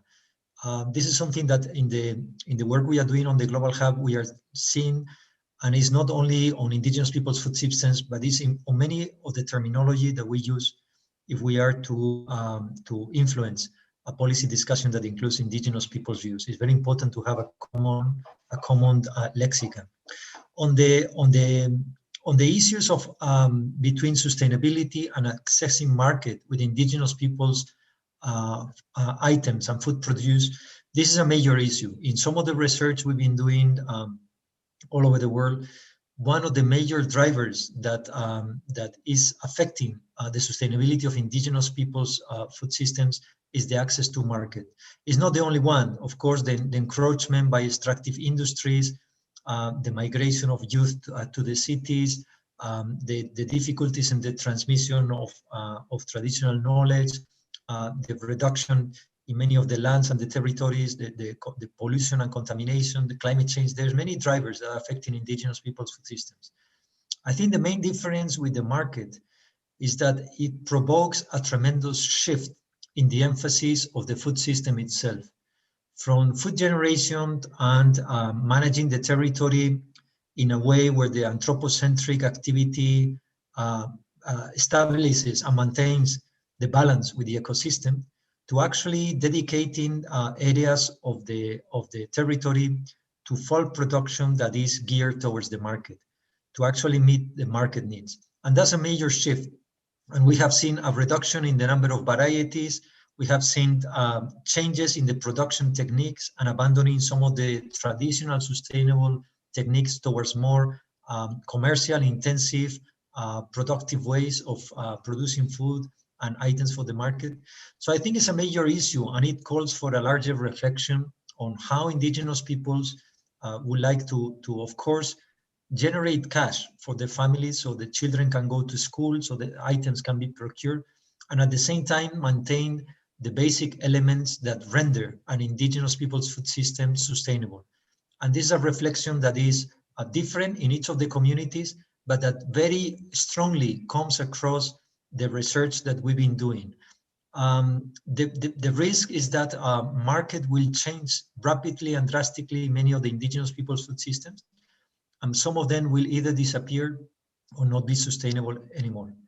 I think in that regard, the presentation that Dali made with respect to slow food in terms of certification schemes that allowed for indigenous people's items, handicrafts and foods to access the market in preferential rate, adding value to the final price without jeopardizing the sustainability of the system is a very important tool that needs to be considered and needs to be expanded across. And I think the importance of self-certification, like Dali mentioned, is extremely fundamental for the future of many indigenous people's food systems. But it's a very complicated topic that really calls for a larger discussion and for a very large reflection altogether. Thank you, John. Jude da Silva, would you like to share your question? Good morning. Well, yes, good morning from Guyana. Dali made some very, very good contribution and congratulations on the project that you were doing, supported by IFAD. I would like to have some of that information, like any guiding documents, because I'm particularly interested in that. And also the national dialogue to speak like about indigenous people's food system and how to promote it. My organization, the National Two Shelves Council, which include more than 115 elected indigenous leaders, we have an executive committee, and that committee is going to meet with the Minister of Agriculture, hopefully sometime next week. And we're also having the project manager who is implementing projects that is supported by IFAD. So I want to have a discussion on how the indigenous people can be able to work harder on the indigenous people food system and how we can promote it with support from the government. The summit on the traditional knowledge is also of vital importance to us, because every so often this topic is coming up. But what we need is the support and the financial support also, because the people are living in the remote areas and they are hungry for much needed information and also some expert guidance. Thank you. Thank you, Jude. Dali, would you like to answer about sharing the information? Sí, bueno, nosotros tenemos publicada toda esta información en la página oficial de Slow Food, y en cuanto los informes estén completamente terminados, también van a estar listos y serán publicados ahí. Además, hemos hemos compartido por redes sociales, boletines informativos y demás, todos los resultados de este proyecto, todas las experiencias generadas. Vamos a pegar el link en el chat, pero ahí está toda la información disponible. Y también quisiera aprovechar el espacio para complementar un poco la respuesta del chico que preguntó sobre el tema de comercialización. Como red indígena, nosotros apoyamos la comercialización de dos formas. Primero, mejorar la calidad de los productos y el trabajo con la comunidad principalmente, ¿no?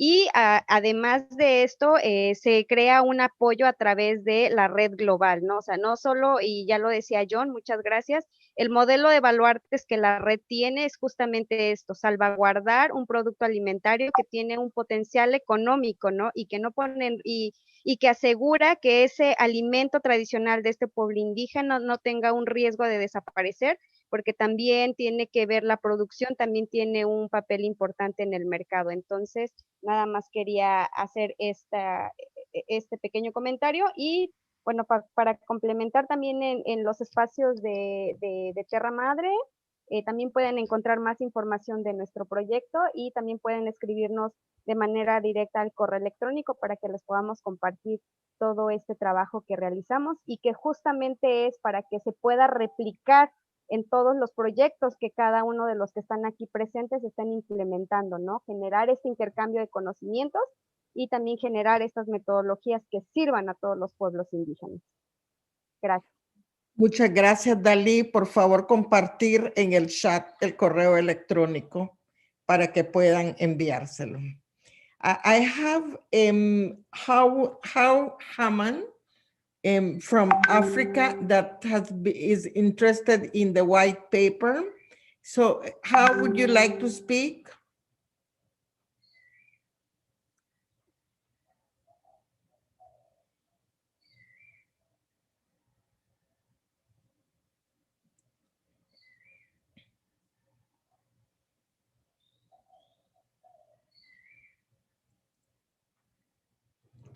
Well, I do not see, but maybe you can explain, maybe, John, you can explain, yes. How? I think she raised the hand and then she wrote the question on the chat. And I think Jon already replied. Okay. So we see now Dennis who raised the blue hand again. Over. Yes, before Dennis speak, I would like to give the floor to Juan Diego that has been sharing information on the dialogues in Latin America. Juan Diego Ruiz, would you like to share that information for all?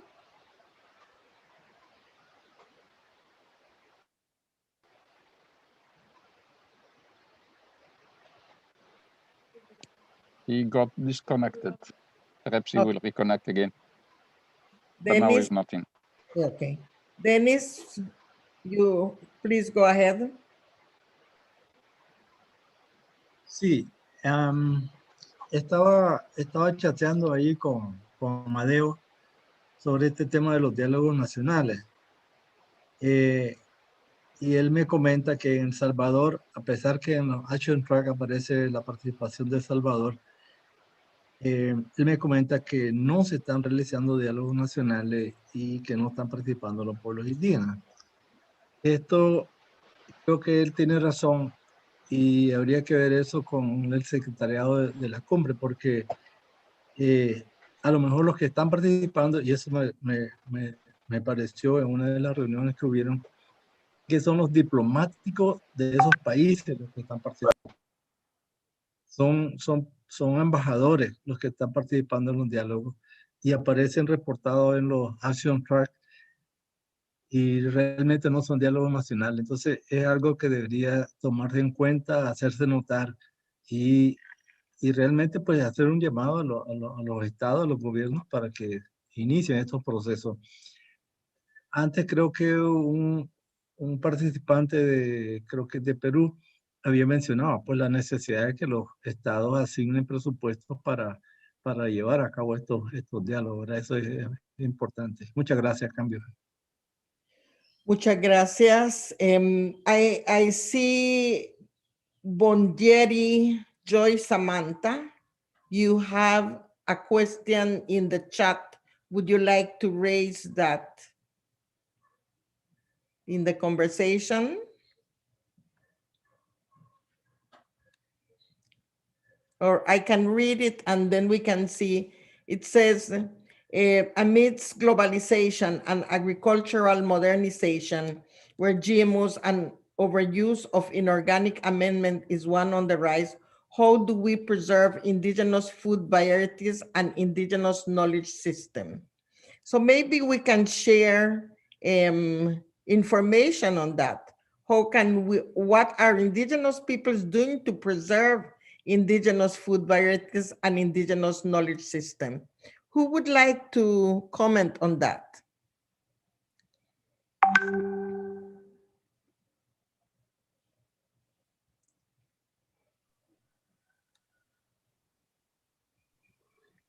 May you repeat, Mirna? Because it's cutting, not hearing you. It's in the chat, and it says that how do we preserve indigenous food varieties and indigenous knowledge system? What are we doing to preserve indigenous knowledge system? Si me permite, doctora. Adelante. Bueno, quisiera compartir más a detalle lo que la red indígena está haciendo para responder esta pregunta.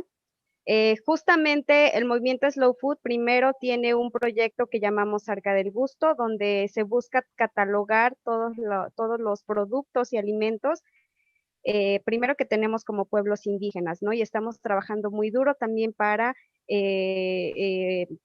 proteger los conocimientos de los pueblos. Y luego tenemos el baluarte, que es justamente, un baluarte se crea para defender un alimento o un producto que tenga algún peligro de desaparecer o que tenga algún peligro de dejar de producirse. ¿Cómo resguardamos los conocimientos? Los baluartes están diseñados en el que la propia comunidad de productores diseña un protocolo de producción.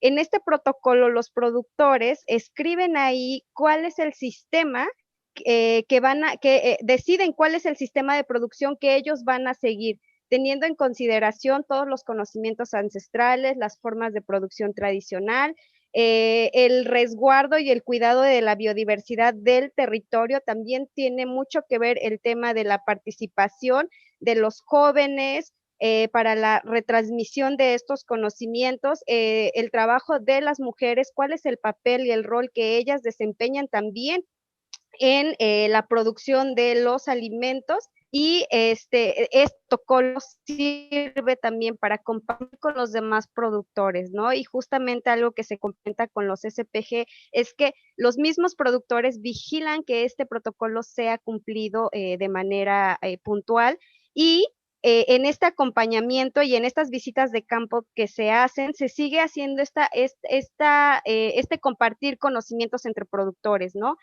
Para mejorar la forma de producción. Entonces, para nosotros, esta ha sido una manera importante y viable para seguir resguardando estos conocimientos y, sobre todo, asegurar la retransmisión a las siguientes generaciones, ¿no? Porque para nosotros, el que los jóvenes participen y sean aliados activos en estos procesos es importante, porque estamos asegurando este relevo generacional que también a muchos nos preocupa, ¿no? Y también tenemos esta perspectiva de género y la perspectiva de derechos, que es justamente luchar por el reconocimiento de los conocimientos de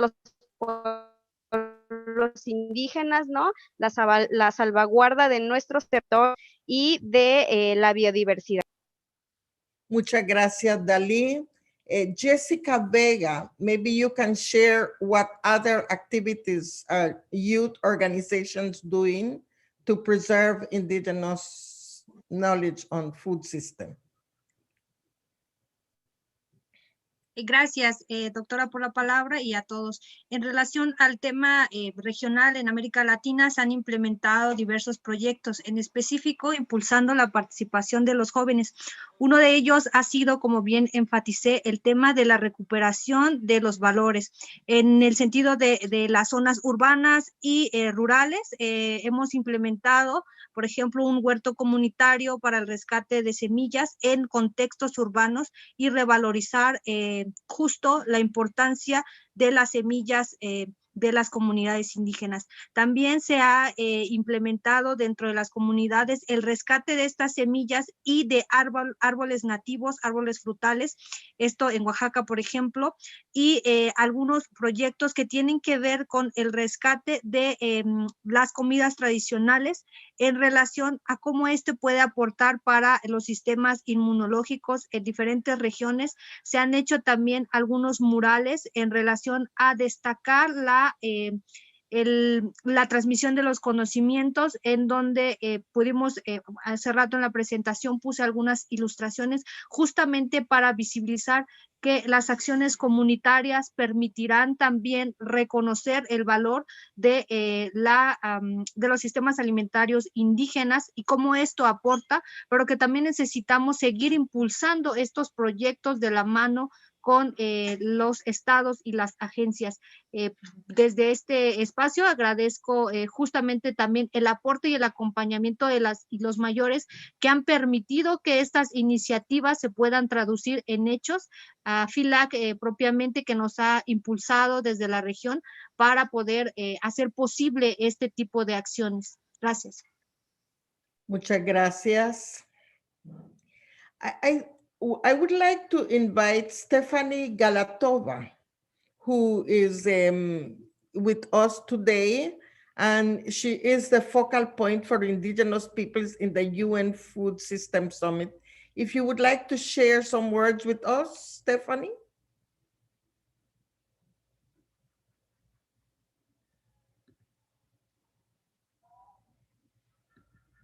Are you still there with us? Yes, I am. Please share some words with us.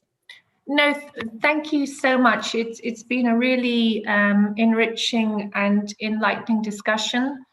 And so I'm really speaking on behalf of Dr. Kalibata because, you know, she has made her commitment clear on the engagement of Indigenous peoples in the Food System Summit.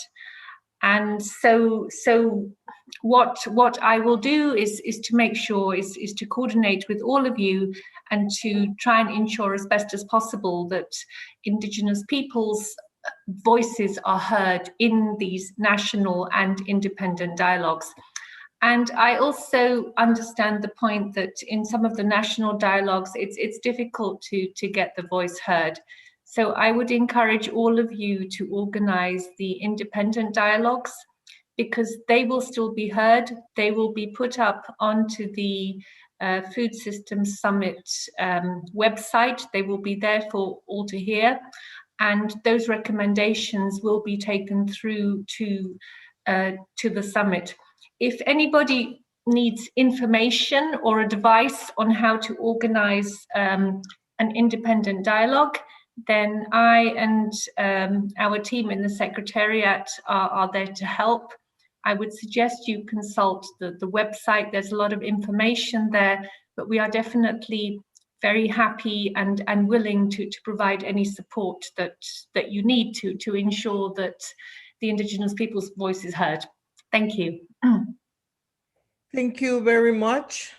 Thank you very much for sharing your point of view and offering the possibilities of more technical support for this independent dialogue. As it has been stated, it's very difficult in some of the countries to ensure Indigenous people's participation in the national dialogues. We still have some time for more questions or comments. If we have other participants that would like to add your voice. If not, I will go back to our panelists to begin to share remarks, closing remarks.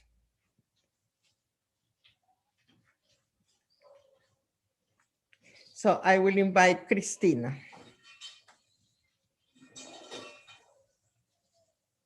Please go ahead, Christine, with closing remarks. Yeah. Thank you. I was trouble unmuting the microphone.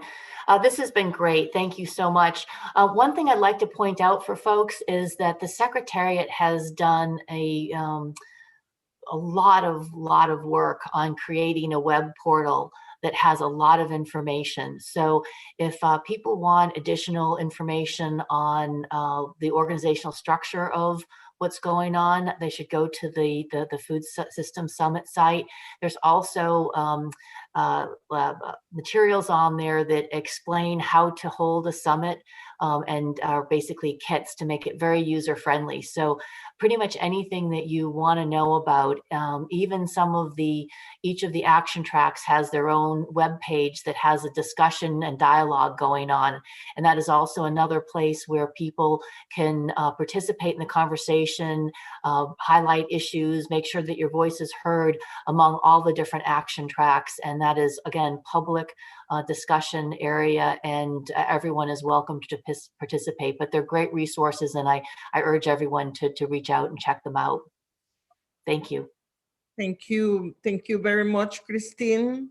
I would like also all of you to recognize that Hindu, Yumong, and Jessica are champions. They have been appointed as champions for the summit. So, and they are also playing an important role to bring the voices of Indigenous people. So I don't know if Hindu, would you like to add something?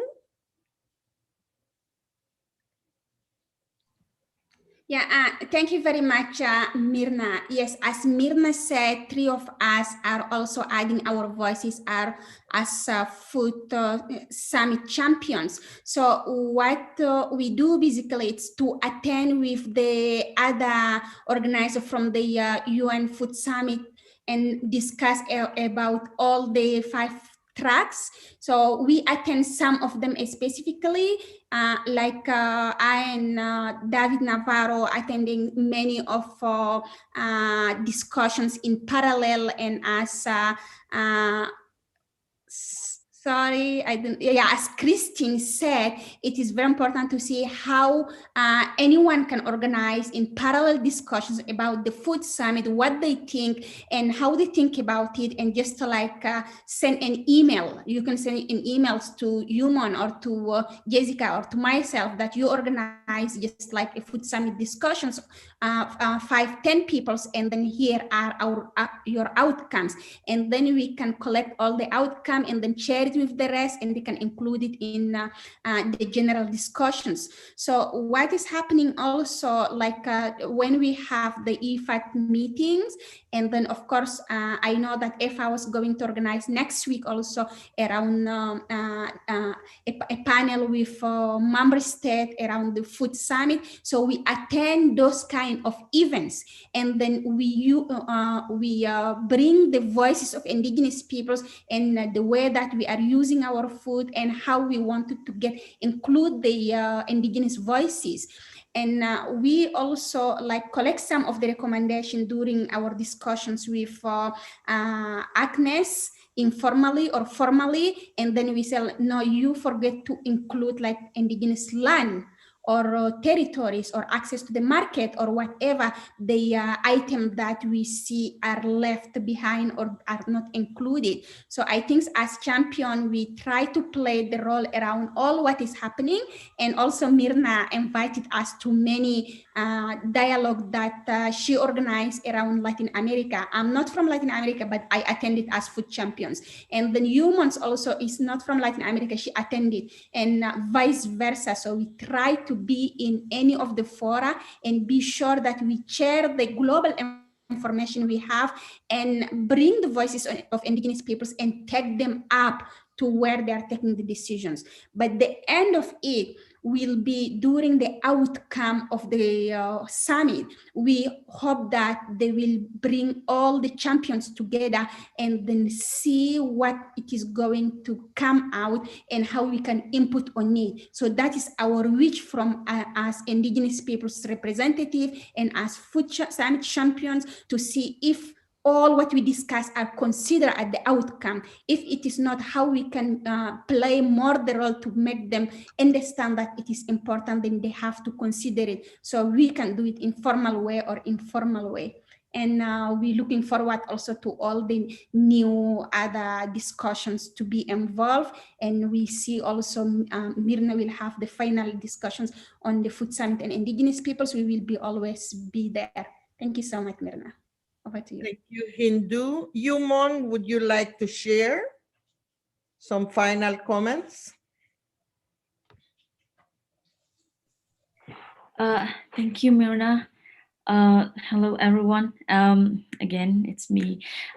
So like my colleagues have mentioned already, this forum especially is really important also for me and my colleagues, my co-champions, and also we have Christine from our action track. I'm sure we have this very productive and very concrete points that regarding the food systems, Indigenous peoples' food systems, the resiliency and the sustainability. So I myself, along with other Indigenous representatives within the action track and also within the champions group, we have been trying to bring these voices, and all the inputs throughout this forum will be very much important for us to bring. And then also we are trying to, we are in the middle of organizing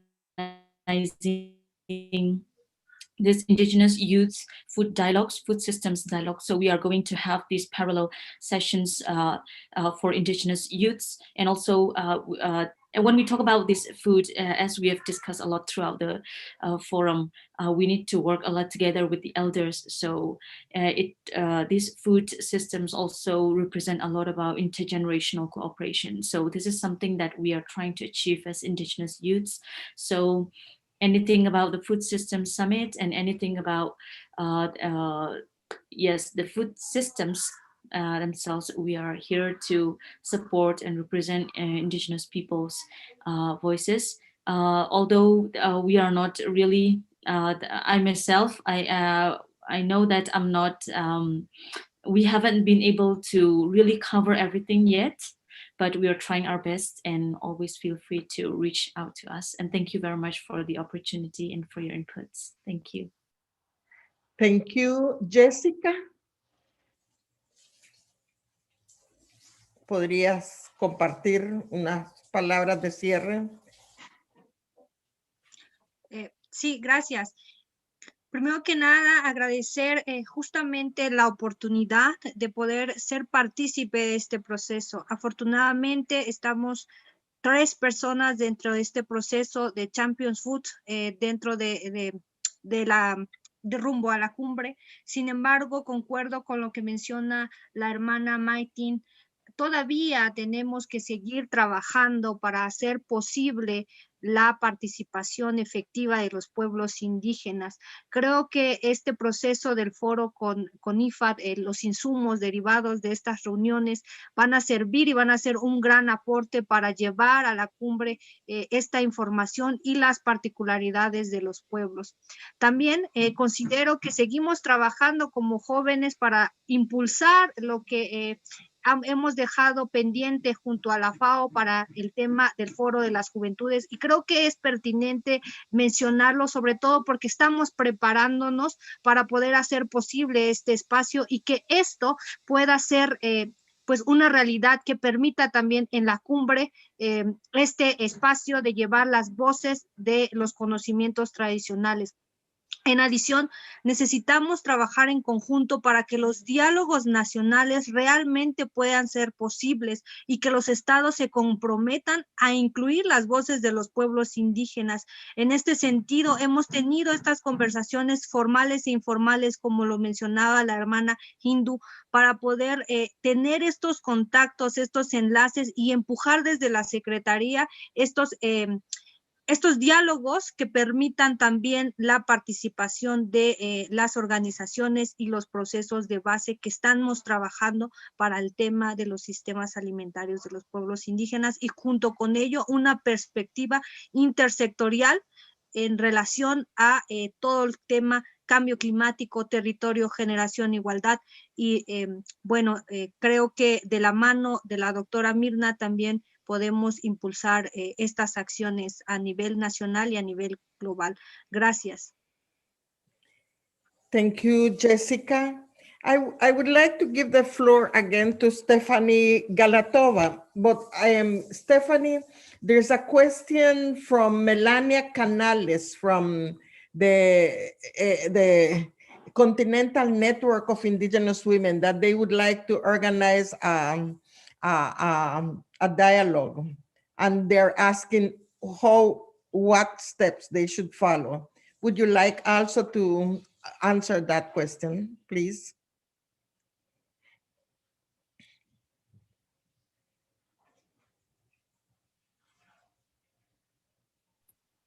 Sorry, Mirna, can you repeat the question?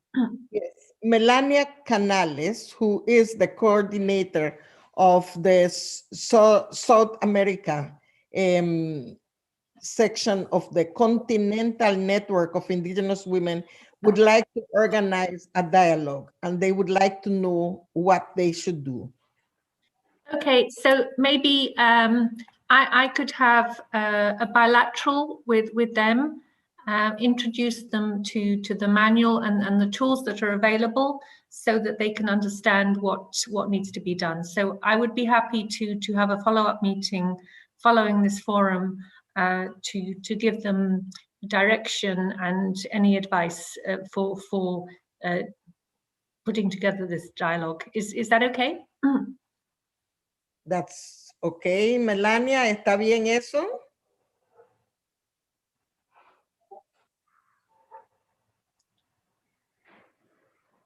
I guess so. Stephanie, would you like to add some final words? Sorry, Mirna, I can't hear you very well. Yes, if you would like to have some final comments before the closing of this session. Okay, so I actually just thought of another initiative. It's the globally important agricultural heritage systems that's hosted by FAO.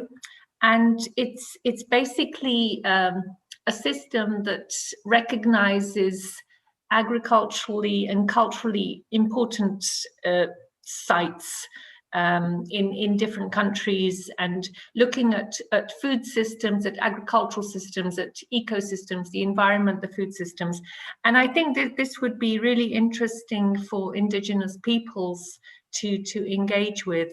I don't know if any of the Indigenous peoples communities are aware of that, but if you're registered as a so-called GIAHS site, then it adds a lot of like kudos and credibility to to a specific site, and it means that the land is protected, the environment is protected, and traditional food rights and traditional practices are highlighted. So I think that could be something that could be interesting to the Indigenous Peoples Forum. Over. Thank you. Thank you very much for new ideas. Hindu, I see you raise your hands again.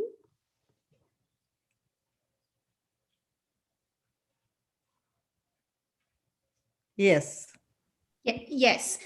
Just I wanted to say if Stephanie can share can share all the tools with IFAD, and IFAD can send it to all the list who are here, because as we say, we're encouraging people to organize the dialogue in them own selves. So if they get the tools, so maybe they will also take the initiative and organize all the dialogue in them regions or in them communities and share the outcome. So that's only comments I wanted to make. Thank you.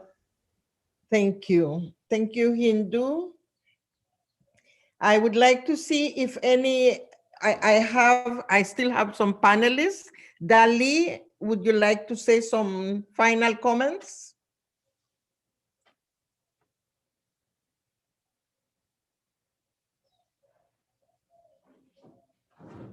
Tu micrófono.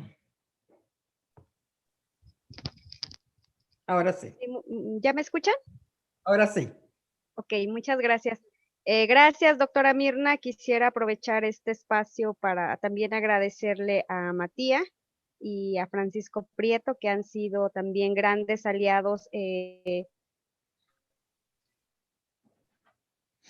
a nivel personal para desarrollar este proyecto que ha dado y pues también nos ha permitido ver diferentes perspectivas, ¿no? Que pueden integrarse muy fácilmente en futuras iniciativas similares para seguir impulsando el trabajo de la red indígena y seguir impulsando el trabajo de las comunidades y de las juventudes indígenas y también de las mujeres indígenas, ¿no? Que es también un tema que a mí a nivel personal me apasiona muchísimo y que estos espacios nos permiten hacernos visibles, hacernos presentes, ¿no?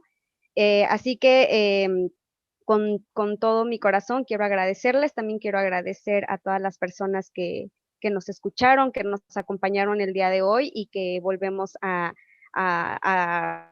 recalcar que toda esta generación de conocimientos y metodologías generadas a través de este proyecto también ha sido pensado para compartirlos con todos ustedes y que puedan serles de utilidad en los proyectos locales en los que estén haciendo incidencia, ¿no?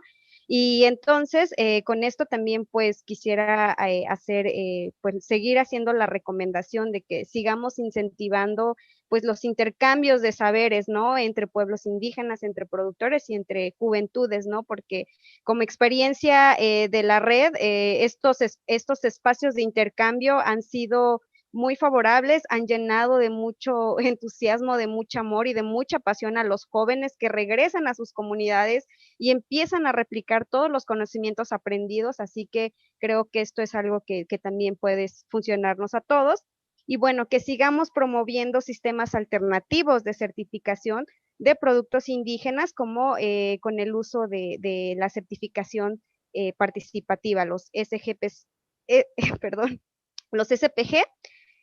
Así que muchísimas gracias y para mí ha sido todo un placer poder compartir hoy con ustedes.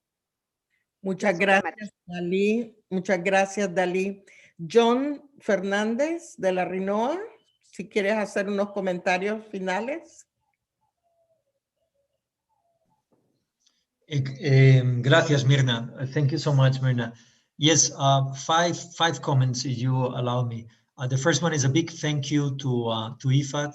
I think the forum is a reference for all UN agencies, the IFAD Forum on Indigenous Peoples, and it's impressive the amount of indigenous leaders from across the world that you bring together. So big congratulations, and very special thanks to you, Mirna, to the indigenous, to the technical committee of indigenous peoples, and very special to Matia and of course to Antonella.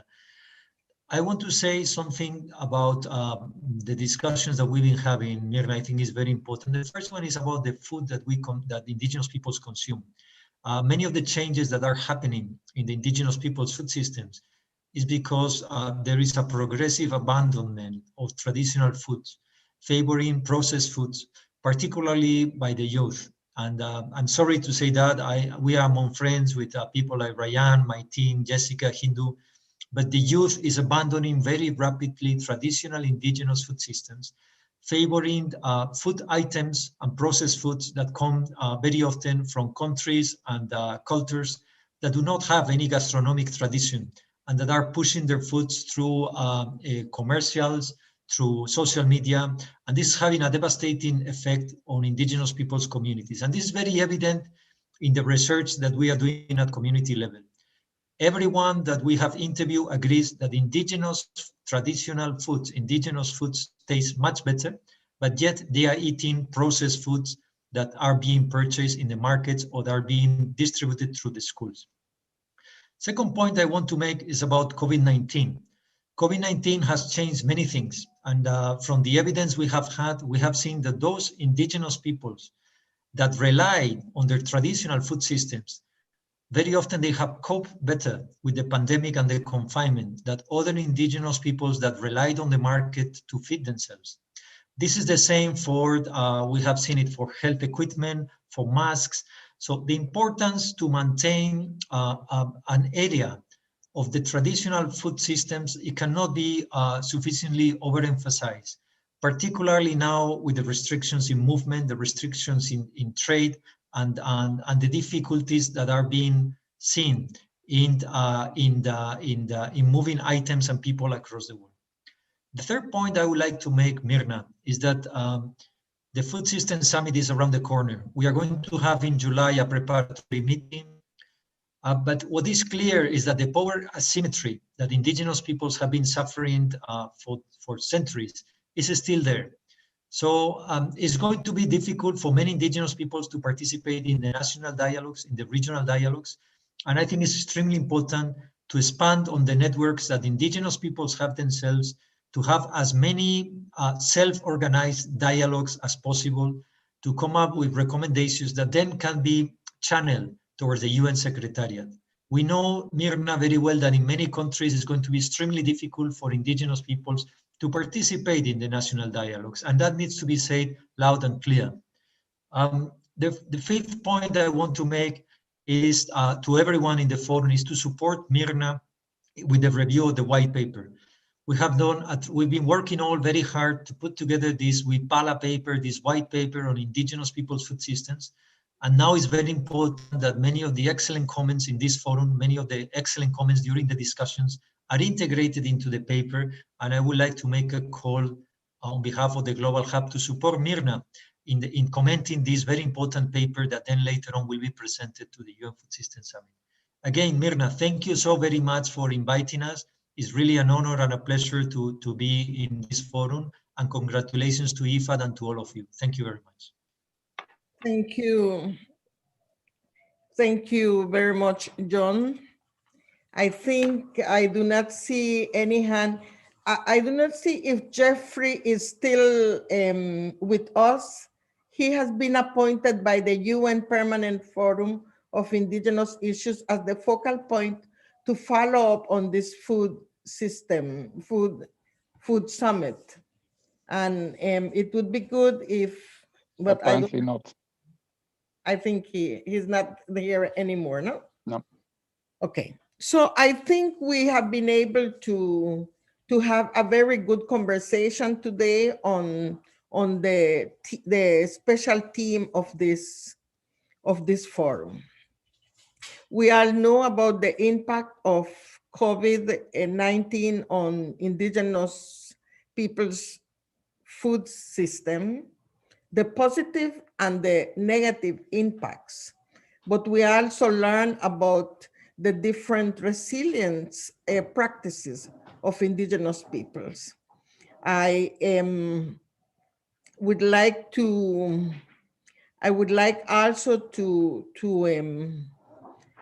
recognize that the presence of Agnes Kalibata and the presence of Stephanie Galatova with us today, because we are very conscious that it will be very important that the outcome document of this food summit really emphasize the role that indigenous people's food system can play to change the situation of hunger in different parts of the world that we are all that we are facing and we will continue facing if we do not take the appropriate measures So we will share the recommendations of the regional consultations that were presented today with the Secretariat of the Food System Summit. And we will also share the, well, we call it the WIPALA paper that we are preparing with the Global Hub that will be, I guess we will get all of your contacts, and we will share the paper with all of you. And please send in your comments. The paper has been prepared through the Global Hub, but with the participation of different actors, different persons, different institutions have been sending information that is being compiled into this paper. So we will need all of your inputs but we need these inputs very soon, because as you heard from Christine, February is the date for the action tracks to present their inputs. And we want this paper to really feed into all of the action tracks, because as Indigenous peoples, we want our point of views to be included in all of the action tracks of the Food Summit. Of course, there are recommendations related with Indigenous peoples' food system that goes to governments, to our own organizations, to IFAD, and to different agencies. And we will also be sharing this information. It was very good to see the interest in organizing dialogues. ECMIA, the network of Indigenous women in the Americas, from Africa, different organizations. So we will appreciate, Stephanie, that you share the tools with all of us. And of course, we are there willing to communicate and coordinate whatever meeting is needed for you to communicate with any organization that wants to organize dialogues. And we really appreciate that the information that comes out from these dialogues will be shared with member states, because we want member states to play their role to ensure the right to food for all people, but also for Indigenous peoples. So, and I want to thank the champions for sharing today the recommendations, and I want to thank each one of the panelists and all of the participants in this important dialogue. And I would like to invite Matthias to close this session. And thank you so much, Mirna. And let me, on behalf of all the participants, thank you for your leadership and coordination of this very interesting day. Let me just add that all the presentations will be available on the website of the forum, and that we are going to reconvene for the last day of the forum on the 15th of February. You are going to receive a new Zoom link. So far, you use the same link for all the 3 days, but for the 15th, we will need the new link. You will get it on your inbox today. And once again, we will send it just before the 15th, just in case. Quickly, the agenda of the last day is very important, because we will start with the finalization of the synthesis of deliberations. And Mirna will chair that session as well, after which we will have an Indigenous Peoples Award ceremony. For the first time, we have launched these Indigenous Peoples Awards. We are going to award the 3 best projects. It's going to be interesting and a knowledge-sharing event, after which we will listen to the reaction of IFAD management to the conclusion of the forum, and then we will have interactions with governors and board members. So this is going to be very, very important day. But this will be on the 15th. in between, we have a week. And the steering committee had decided not to have the forum during this week because there was overlapping with the CFS, with the Community for Food Security that FAO will run. At the same time, we didn't want to keep this time idle.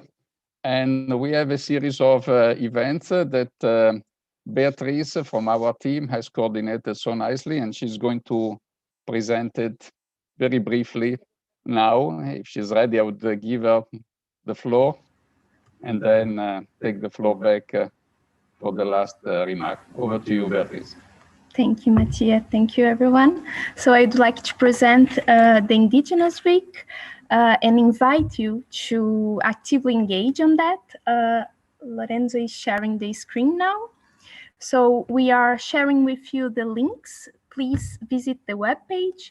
We will have a series of events to enrich the discussion of the forum.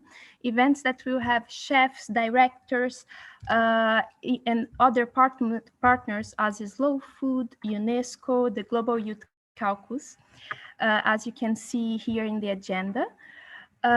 So every day from 1 to 4, we will have 1 or 2 events. And also the week we count with an Indigenous Film Festival that my colleague Lorenzo is sharing with you now. We are updating the page. We have already the 5 days movie, and you can watch whenever you want during the week, almost all of them. These days are just a proposition to you to watch 1 film per day. And this will be a meaningful opportunity to enrich these discussions about the food system and the resilience in the context of COVID. There will be events on not only Indigenous issues, but also Afro-descendant issues on LAC. So thank you very much, and we look forward to have you all participating on it. Thank you. That's great, Beatrice. And so as you see, it's going to be another very interesting week. And so let me once again thanks all the panelists. Thanks comes also from our side: Hindu, Yumon, Jessica, Ulay, Christine, Jon, Dali, Victor.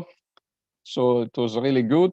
And as we did for the first 2 days, we would like to conclude the day showing another video. This time it will be a video about a project in India, in Maharashtra. It's a project that I know pretty well, and we hope you will like it.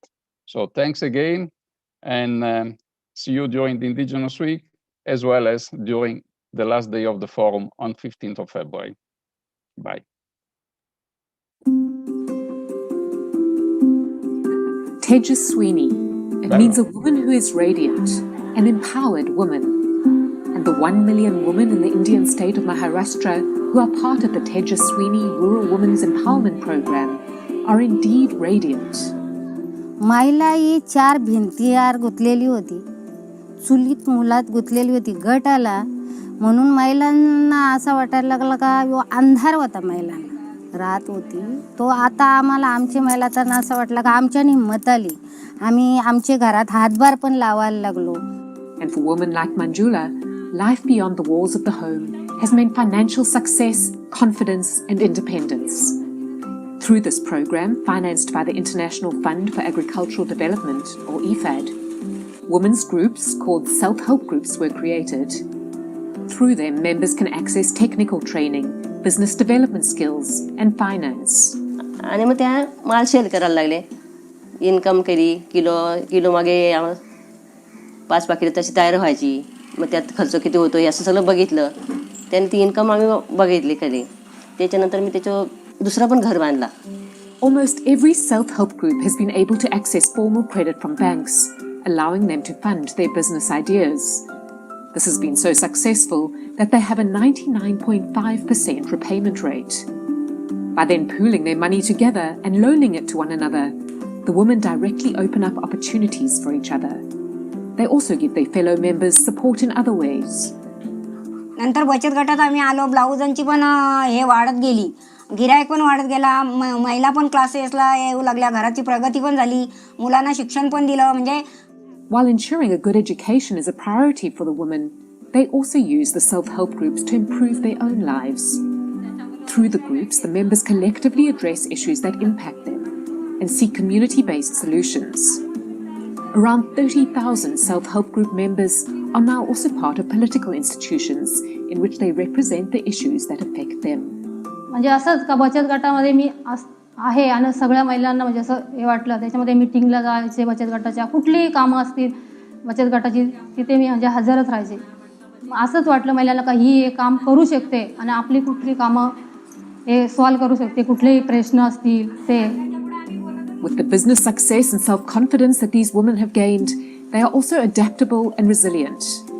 Through the COVID-19 crisis, Tejaswini has helped its members access cash, adjust their business plans, and respond to changing needs. These tailors, for example, are now in the business of mask making.